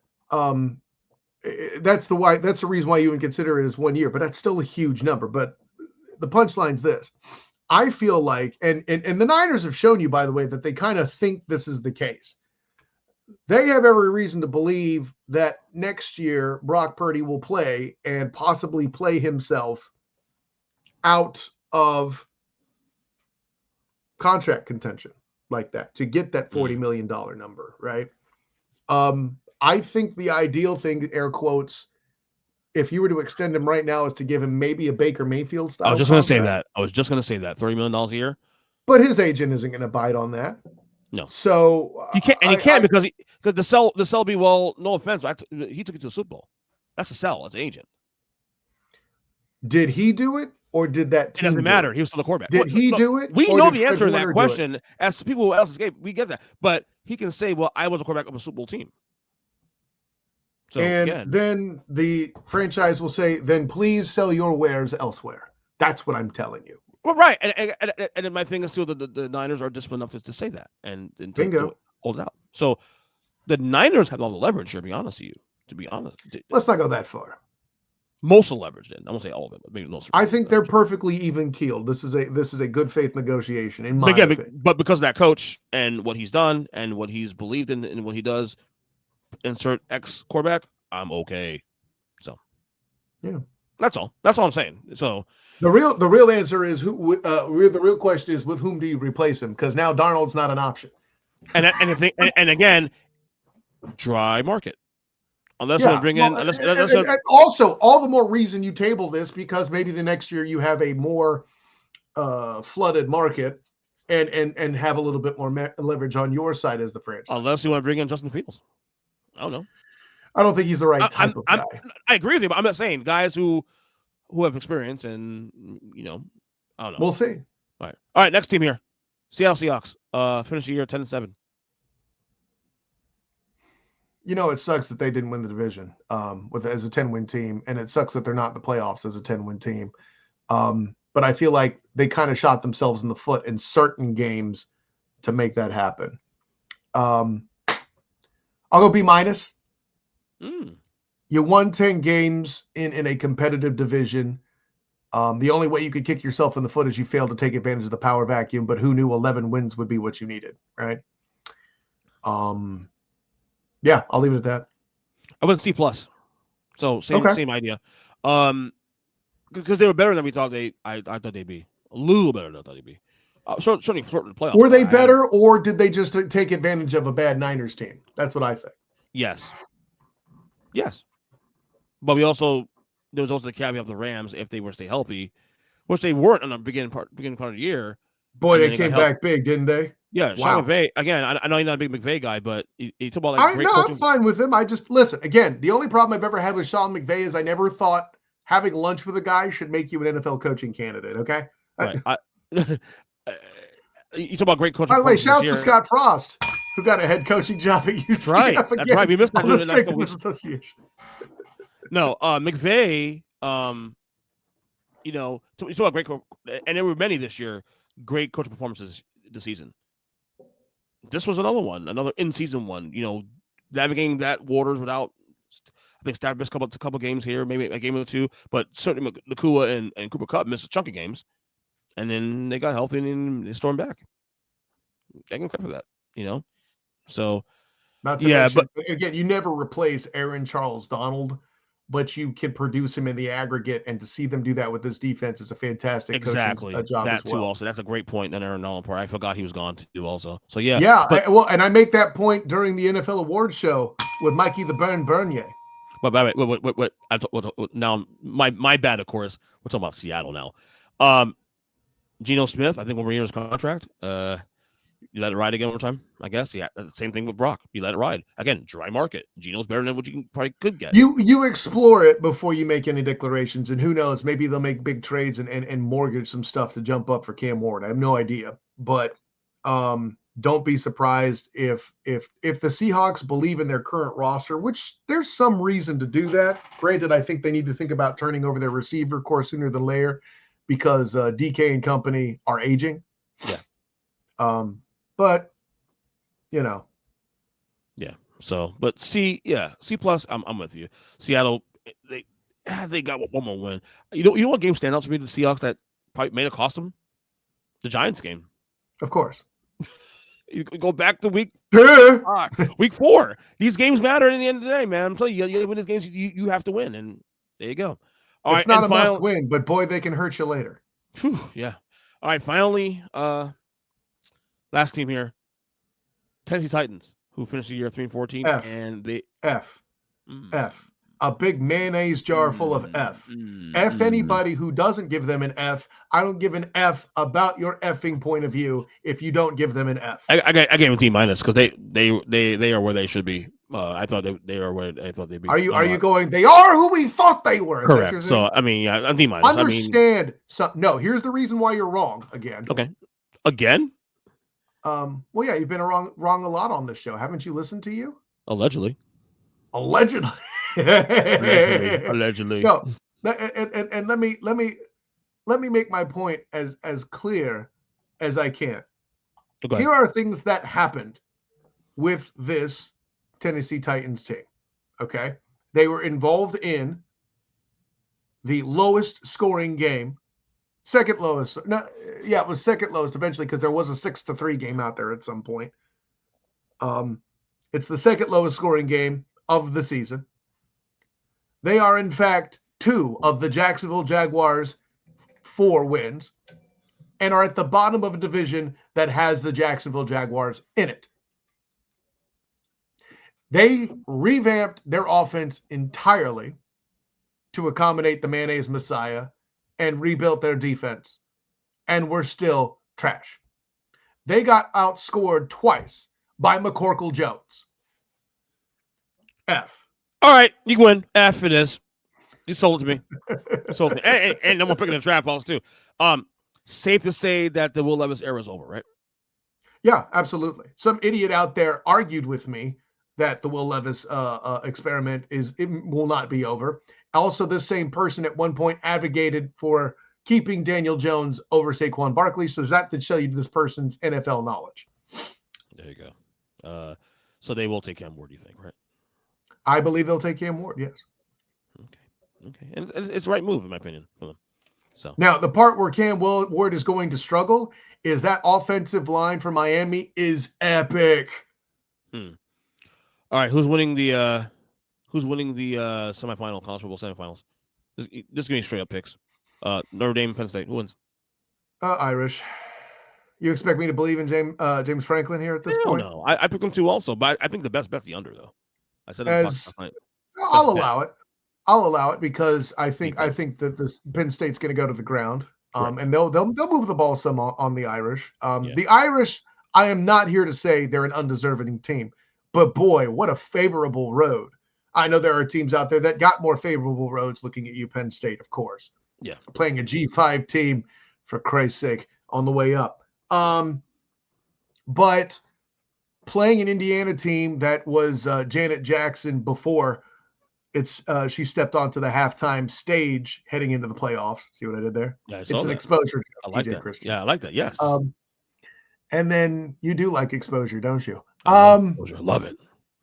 Which is what happens to your takes all the time. Now I understand why you do. Oh my gosh! Shut your mouth. You love listening to them get exposed. I figured it out after how many years? I finally get it. No. I'm a good point guard, though. I set you up good. That's your fault. A good point guard. I like that. That's your fault for setting me up, by the way. I'm Cole Anthony. Jalen Suggs, everyone. Yes. Hey, listen, Cole Anthony put up 24 against the Knicks in Madison Square Garden. We'll get there in a second. I say that for bro, I wrote an article about it that's going to drop today on Fans First Sports Network.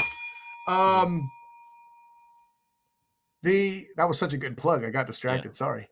The Irish. Yeah. The thing about the Irish is I can talk trash on their schedule all I want, and I'm right. However, I said this when I picked them to beat Georgia. They're good enough to beat a team that's not at full strength or that isn't an actual formidable challenge. Right. Georgia, without their starting quarterback, you saw what the Irish did, and that was not a surprise to me. I was a little surprised to the extent at which Freeman's team was more prepared than Kirby Smart's, but that's a separate conversation and an answer I'm sure you've already heard from all the Notre Dame homers on the Huddle Up podcast. And rightly so, frankly. And rightly so. But I just don't believe in Penn State. I don't blame you. I don't blame you at all. You got to earn that. And I'll tell you this. If Notre Dame loses to Penn State, I'm going to shout into the sky just like Obi-Wan Kenobi did right before Anakin Skywalker was turned into Darth Vader. You are the chosen one! Anyways. That was great. That's great. Who's winning Ohio State in the Texas game? I think it's Ohio State. Ohio State's on a tear. They got hot. They learned the lesson necessary from the embarrassing Michigan loss. And Texas, listen, I know points have been made about how much of an SEC team they aren't yet as a Big 12 convert that failed to win the conference when they had the advantage and the opportunity with a more palatable SEC schedule, right? But yeah, I think Ohio State beats them in the air and does that the way that Georgia did. And by the way, Ohio State's more prolific in the air than Georgia ever has been this season, even with Beck healthy. So yeah, give me Ohio State. Yeah. By the way, keep in mind the Notre Dame hater, air quotes, just picked Notre Dame, and the SEC homer, air quotes, just picked Ohio State. These are things that happened both at the same time.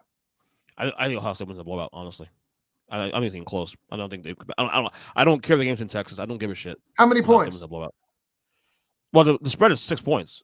No, I asked you how many points Ohio State will win by. At least 10 points. At least 10 points. At least 10 points is a blowout to you? See, I think 3 scores. I think 3 scores is a blowout, but that's a separate conversation. I think they win by at least like 14 points. That's still 2 scores. That's not a blowout. Okay, 2 scores. 2 scores. Well, so it's 10. So it's 10. That's what I said. Not a blowout. At least 2 scores. Okay. They win. They win convincingly. Convincingly is good, and you can push me into 14 points as a blowout too if we want to have that going. Anyway, but the punchline is I don't know if it's a blowout, but yeah, I'd take the 6 points, sure. I have a way at words, buddy. Or I'd give the 6 points is what I should say. I have a way at words. I'm sorry. No, I know words are the best words. No, anyway. One more thing before we get to the sports. By the way, take the over in the Ohio State game. I think. Yeah. Well, 2 more things actually I want to touch on. Orlando Magic. So impressive, man. Even without Jamal Mosley, coach of the year, bitch. Next. Oh yeah, it's between him and Doug. It's between him and the dude up in the OKC. No, it's not. Well, he's missed guys too. Also, he's had Chet most of the year. He missed. Has he lost his big 3 and beaten the Knicks?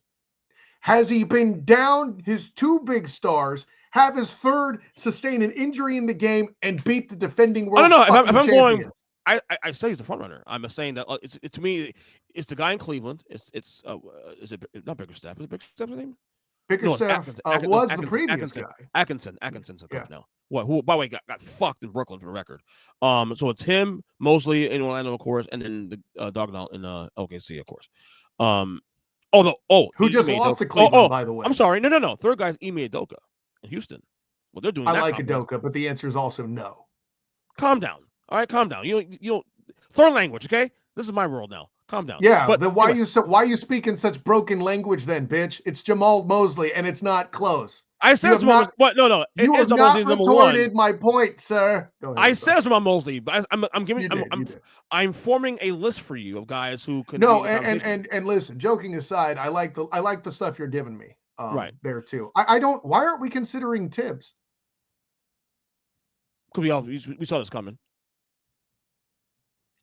No, we didn't. All everybody tells me is how hurt New York is going to be all the time, which they were last year. Because he does this Riley shit, but when his guys to the ground.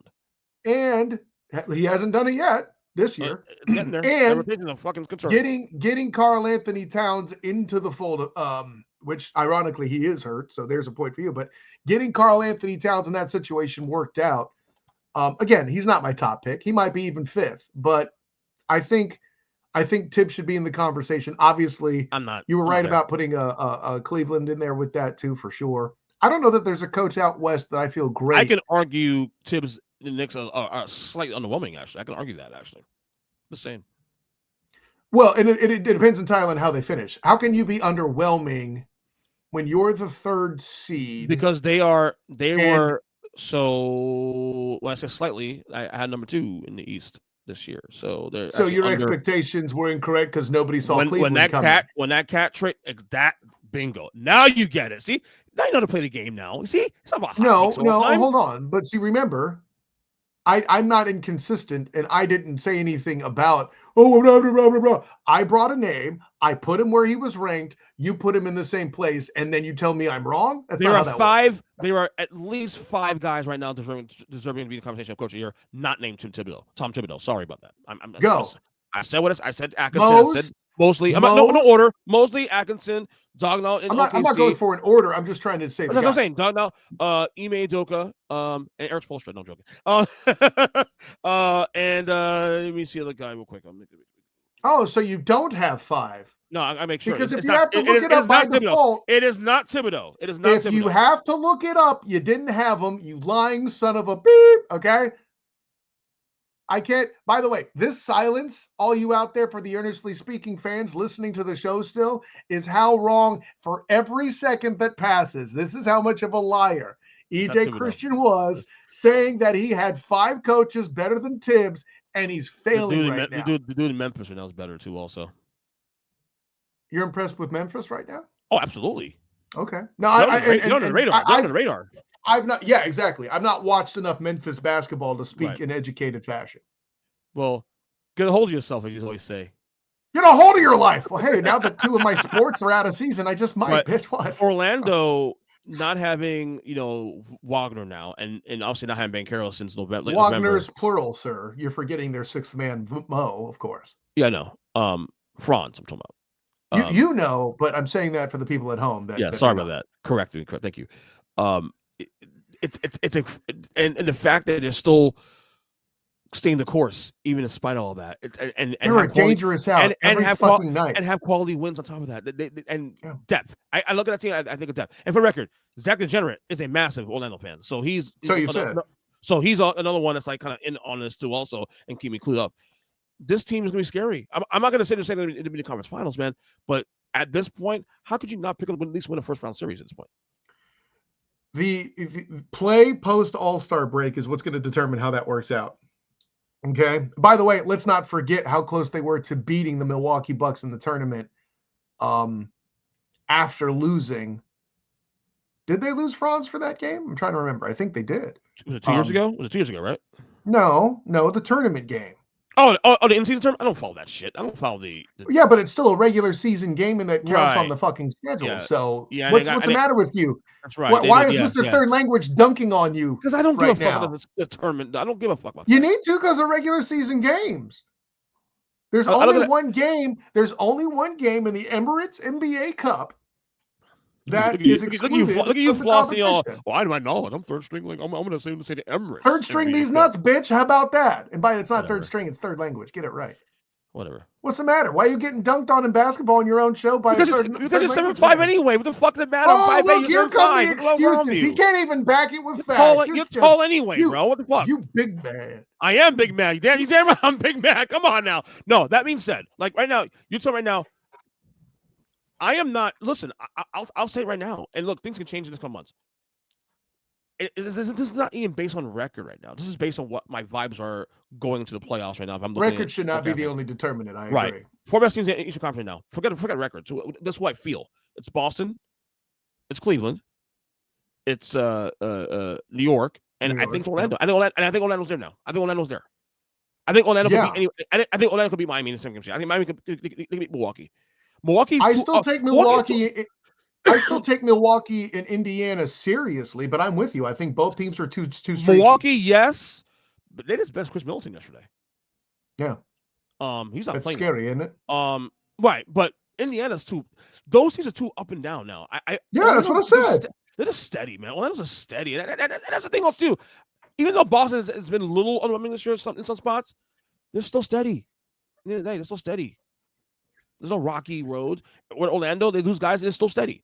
To me, that there's something to that, and you're gonna get those guys back in the lineup now. On top of that, come on, man.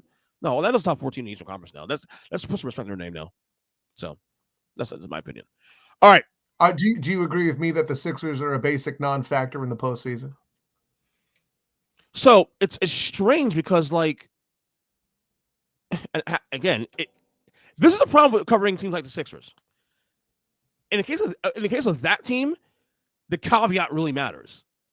If they're healthy, because here's the thing, they're not always healthy. In fact, I'm guaranteeing at this point that they won't be healthy. They won't be able to make the push to get into the postseason. Yeah, I can't guarantee. We joke about seasons being over. I really think it's true for the Sixers. I don't have that problem with Boston because those guys are always relatively healthy in time. Well, they're the defending champions and the number one seed. Why are you making that comparison? But even years back, I'm saying years back when they're always ready to play. I didn't say it on the record, so say that for what it's worth, because I didn't talk basketball then like I do now. But back when the Warriors were still, it was the first year that they fell short of expectations and didn't win in the dynasty years. It was then I was saying, hey, Philly should trade Embiid just because he's not reliable, and big men in the NBA historically have issues. Greg Oden, for example, is probably the worst one. But you get where I'm going. And hell, there were even times where Patrick Ewing would have back issues if we go back far enough and be tough. Of course. Same thing with Olajuwon. Like the great big men even had injury concerns. It's impossible to stay healthy like that when you're big and you put more force on yourself, et cetera, et cetera, et cetera. I am shocked by how healthy Victor Wembanyama's remained. Kyle. Yeah. Kyle. What's on the NBA now? Let's just do this. I'm there now. I said this I tweeted this just last week. I'm there. Victor Wembanyama is a top 5 player in the league now. He is. He's there. If you're doing top 5 right now in the league, he's in the top 5. Okay. Now they're actually winning games now with a shit roster. No, they game under 500. We expected that to be the next step. So yeah, I'm always slow to adopt things like top 5. But the rapid pace of what's happened so far with that roster and in that conference, like right now they're a playing team, which in that conference is a big deal because how deep that conference is. That's insane. Well, so when you say the West is a deep conference, I don't know that I agree with that, but I also say they're deeper than the East, which isn't really saying much. I'm not a believer in the Suns. No, I'm not either. We don't know what the hell is going on in Sacramento. They're playing better now since the fire Mike Brown. Although I don't think he was a problem though, but still. Right, and maybe the removal of unrest is a temporary addition by subtraction. I get behind what you're saying. Right. Denver is still dangerous as always. Minnesota is going to be a factor. By the way, I'm covering them tonight as we record this on Thursday for the Fans First Sports Network. Denver? No, Minnesota is in Orlando tonight. They're underwhelming also too. Say what? They're underwhelming. They're underwhelming also too. Underwhelming this year, Minnesota. You're saying settle down there, Gilmore girls. Are you saying sorry. Underwhelming? Yes, correct. Okay. Yeah, a little bit, sure. But they're still a factor, but you're kind of speaking to my point. Yeah. Like the top teams out West are clearly OKC and Denver, and everybody else is kind of, I don't know. Houston's doing better than they should, like you mentioned. But yeah, anyways, I'll leave that at that. No, it's and Houston's a 2 seed right now. It's like Ime in the conversation. Ime, it's so weird. They're a 2 seed right now in the West, and we're in January now. It's not like November, December. This is January. And I'll grant you, I haven't had a chance because early in the year last year, I got to watch Houston basketball and see what I saw because they were the opener for the Magic last year. I have not seen Houston yet. I've not had opportunity to really narrow that down. So maybe I'll be impressed and we'll talk about it then. Yeah. So, but yeah, Orlando is definitely, wow, what a story. Okay, before we get you out of here, last thing. Oh, I'm going to say this for last. You've been following the lawsuit, the big bombshell lawsuit that came out on Sunday regarding Fox for FS1. Yeah, I'm aware of it. I've been reading some stuff. I've been listening to some stuff. I'm still in the process of hearing everything Marcellus Wiley has to say as former co-workers for the people involved.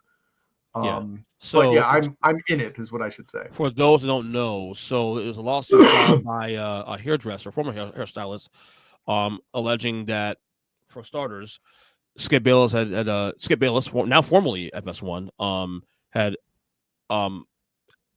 attempted to pay her for sex, $1.5 million, $1.5 million for sex.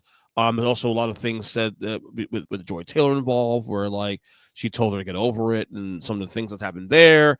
There's stuff that she's been saying in the affidavit. There's a lot of salacious stuff going on there. That the Charles Dixon, the executive there as well too, was actually sleeping with Joy Taylor for a little while.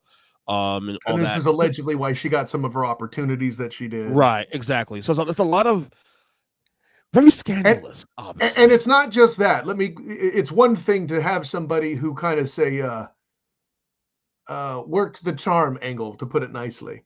But the fact was that she's on record too in this court report that if it came out, she would just claim she was unwilling and that it was a power imbalance that led to her, getting with that executive. Like that's recorded in the affidavit in the court report. What do you make of all that? Which again, all of it is alleged, but if true, is probably the most heinous thing in there. That heinous thing in there that Joy Taylor's mentioned for. Right. What are your thoughts on all of this? Okay. So I have said publicly in a lot of places and been a Joy Taylor stan. So this was tough for me. Like, just in the same way I was a big Kevin Spacey fan, and then stuff came out about him. I'm struggling with it. I guess disappointed's the right word with Joy Taylor as well. She happened to be an excellent sports mind, made a lot of good points, Yes, was a very good host of presentation, was a breath of fresh air for the hostess whom she replaced on Cowherd's show. I'm still ticked that Jason McIntyre replaced her. and just then I don't watch a lot of Speak because the panel is so bad. The panel I watch that at all. I'm sorry. Taylor, but regularly making these former NFL players look like punks talking sports was something I enjoyed. Yeah. It's unfortunate that two things I'll say is unfortunate that she took this route to get that prowess. And if the argument is that's what she had to do to get there, that's also kind of sad in its own self. That being said, I don't like it. I'm not going to use as somebody who was kind of a fan. It hurts a little bit, Oh, Kyle, you just like her because she's attractive. No bullshit. I mean, granted, she's gorgeous. She's gorgeous. But she knows her shit though. Yeah, that's what won me over first. Because Cowherd had a pretty face on before her, and she was so bad at it. I don't even remember her. Christine Leahy. Oh, okay. I couldn't even remember her name until you just said. She's not even in sports anymore. She's out in sports now as a result. She didn't belong in it. Yeah.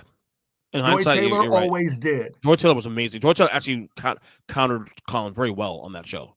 Yeah, I was very sad to hear that grouping part from a show standpoint. And, well, to hear it go the way it did with her and allegedly Odd Show and all of that, it's unfortunate, man. I can't do any better than that because, and here's where I really struggle. If I were in that position, to where someone's like, hey, if you do, you get to be on a show. I'm not saying I do it because I love my kids too much, but boy, howdy, I'd think about it. So I understand where she's coming from that perspective. Especially as a female too, also, where I get it. Yeah, a dude would never actually get that offer. Let's be real, but right. From her perspective, and I know it sucks that she was married at the time for her ex-husband. Yeah, that's her business, though. Honestly. Yeah, I'm not. That's a decision she made, and it sucks for both of them. More so for him, obviously, because it wasn't anything he could necessarily control. But this has the Chris Rock OJ defense all over it. I don't like it, but I understand. And again, the part to me though, we'll cut the line off here. The part to me that's heinous is the fact that her plan was her backup plan, if it all got found out and if it all went wrong, was to then say it wasn't consensual with the executive. Yeah, of course. Yeah, that's. And again, this is all alleged if yeah. true. Blah blah blah blah blah. Right. But I'm trying not to throw too much judgment on her. Obviously, the real problem is Skip Bayless. If true, him doing that, the pervasive culture that's happening at FS1, if all true, everything we're saying is alleged, blah blah blah blah. That's really the most heinous thing out of everything. Hey, here's $1.5 million. I'm Rodford Redford, an indecent proposal. and I feel I can change your life. And I feel like maybe my perception of reading what's been going on in the last couple of days since the lawsuit came out, that you're hearing more about the Joy Taylor angle than the Skip Bayless part, when the Skip Bayless part is actually more serious than the Joy Taylor part. I think the reason the Joy Taylor part is getting more press is threefold. Yes, it's because this is a hot topic in sport in general, right? Women in sports journalism, right.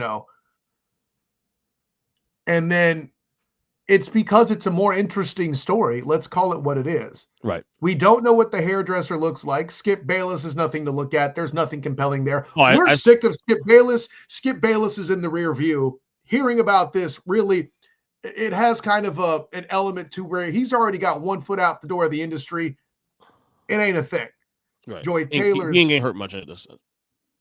What's that? He ain't getting hurt at all, if at all, for this. I don't know if that's true. Let's say sorry, like I don't know. It'll probably end his marriage. That's one problem. He'll probably be out of work. Does he have enough money still? To your point, probably. So if that's what you mean, cool. I do think the court of public opinion has already turned on him so much. Like whatever. Yeah. How much worse off can he get? Like if Mad Dog Russo was in this conversation, how much worse can his rep get? Right. The problem was with Joy Taylor.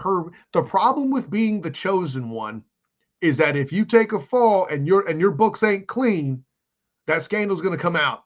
Yeah. And you have further to fall. And that's why there's more stuff. There's more attention on Joy Taylor. Sure, you can make it about the racial politics or the gender politics. I am not here to say that isn't a factor, but those very same things are a factor in also why she's the chosen one right now, why she was that hot article. She was moving things for people of color and women in the industry. And then this comes out, right? Like, it's not to the same extent, but the vibe is a character in the form of Dr. Cliff Huxtable should have been a positive figure, but because Cosby got found out the way he did, no longer are we even hearing that name, right? An affluent black man being portrayed on national television weekly was something that wasn't happening in the 80s and 90s like that. Fast forward to now, a woman being the focal point of a show, not just a host. They're meant to look pretty to sit between two dudes talking. She's literally one of the highlights. She was the driving force and star player. Not and then like I'm not going to say anything as ridiculous as without Joy Taylor we don't have Mina Kimes. I'm not going to go that far, but you and I both know that the next closest example is Mina Kimes, and she's only come into the fold lately, and frankly suffers from the same problem that Joy had entertainment-wise, in that she's dunking on former NFL players left and right who are horrible at their jobs. Looking at you, Dan Orlovsky. Ooh. So I said what I said. Although it was nice that you pulled the your brother retort on Shannon Sharp, and he didn't know what the hell to do. Yeah, that was kind of dope, though. Well, I ain't gonna lie. That was nice. But yeah, Joy is in the news more because it involves another prominent figure, not a hairdresser. Yeah. An Acho who is bad at his job, as we've talked about many times on this and other shows. Can't stand that guy, can you? He's that's a doesn't matter. It doesn't even matter, but yeah, I get it. But the fact that they're both prominent, hell, Acho was just portrayed lately in a commercial, you know, all that stuff. He's a prominent face at ESPN. He's supposed to be part of the new class that they're using to fill that afternoon slot. The fact that it involves two big names like that and an executive, your pardon expression, I'm not more prominent figures overall in both the company and in the public space there are other reasons why it's involved. More that conversation's being had more. Yeah. So, yeah, that's well said. I said before the show started that will be the longest student game report ever in the 13 years doing this, and we accomplished that. Kyle, after 2 hours of look, here's the deal: we had a lot of catch up on, and honestly, we could go a lower hour, honestly, but plug what you got. Of course. Man, listen, this was a fun one. This is one of those, like, this was like a Lord of the Rings movie and not like a Justice League movie. It was long, but it was well filled. So I appreciate that. Yeah. Probably what she said also. Yeah, anyways, of course, I am Kyle Nash, the student of the game. You can find me on Twitter, Instagram, Threads, and I'm a cool kid, EJ Christian, Blue Sky at the SOTG. Find me on Facebook as a student of the game. Check out my writings with the Fans First Sports Network covering the Orlando Magic and the Jacksonville Jaguars, as well as my work with the Black and Gold Banneret of SB Nation, blackandgoldbanneret.com, where I cover UCF football and basketball, as well as the Night Shift podcast on the Black and Gold Banneret YouTube channel. EJ Christian, man, what a time. But until next time, an honor, joy, and privilege. Class dismissed.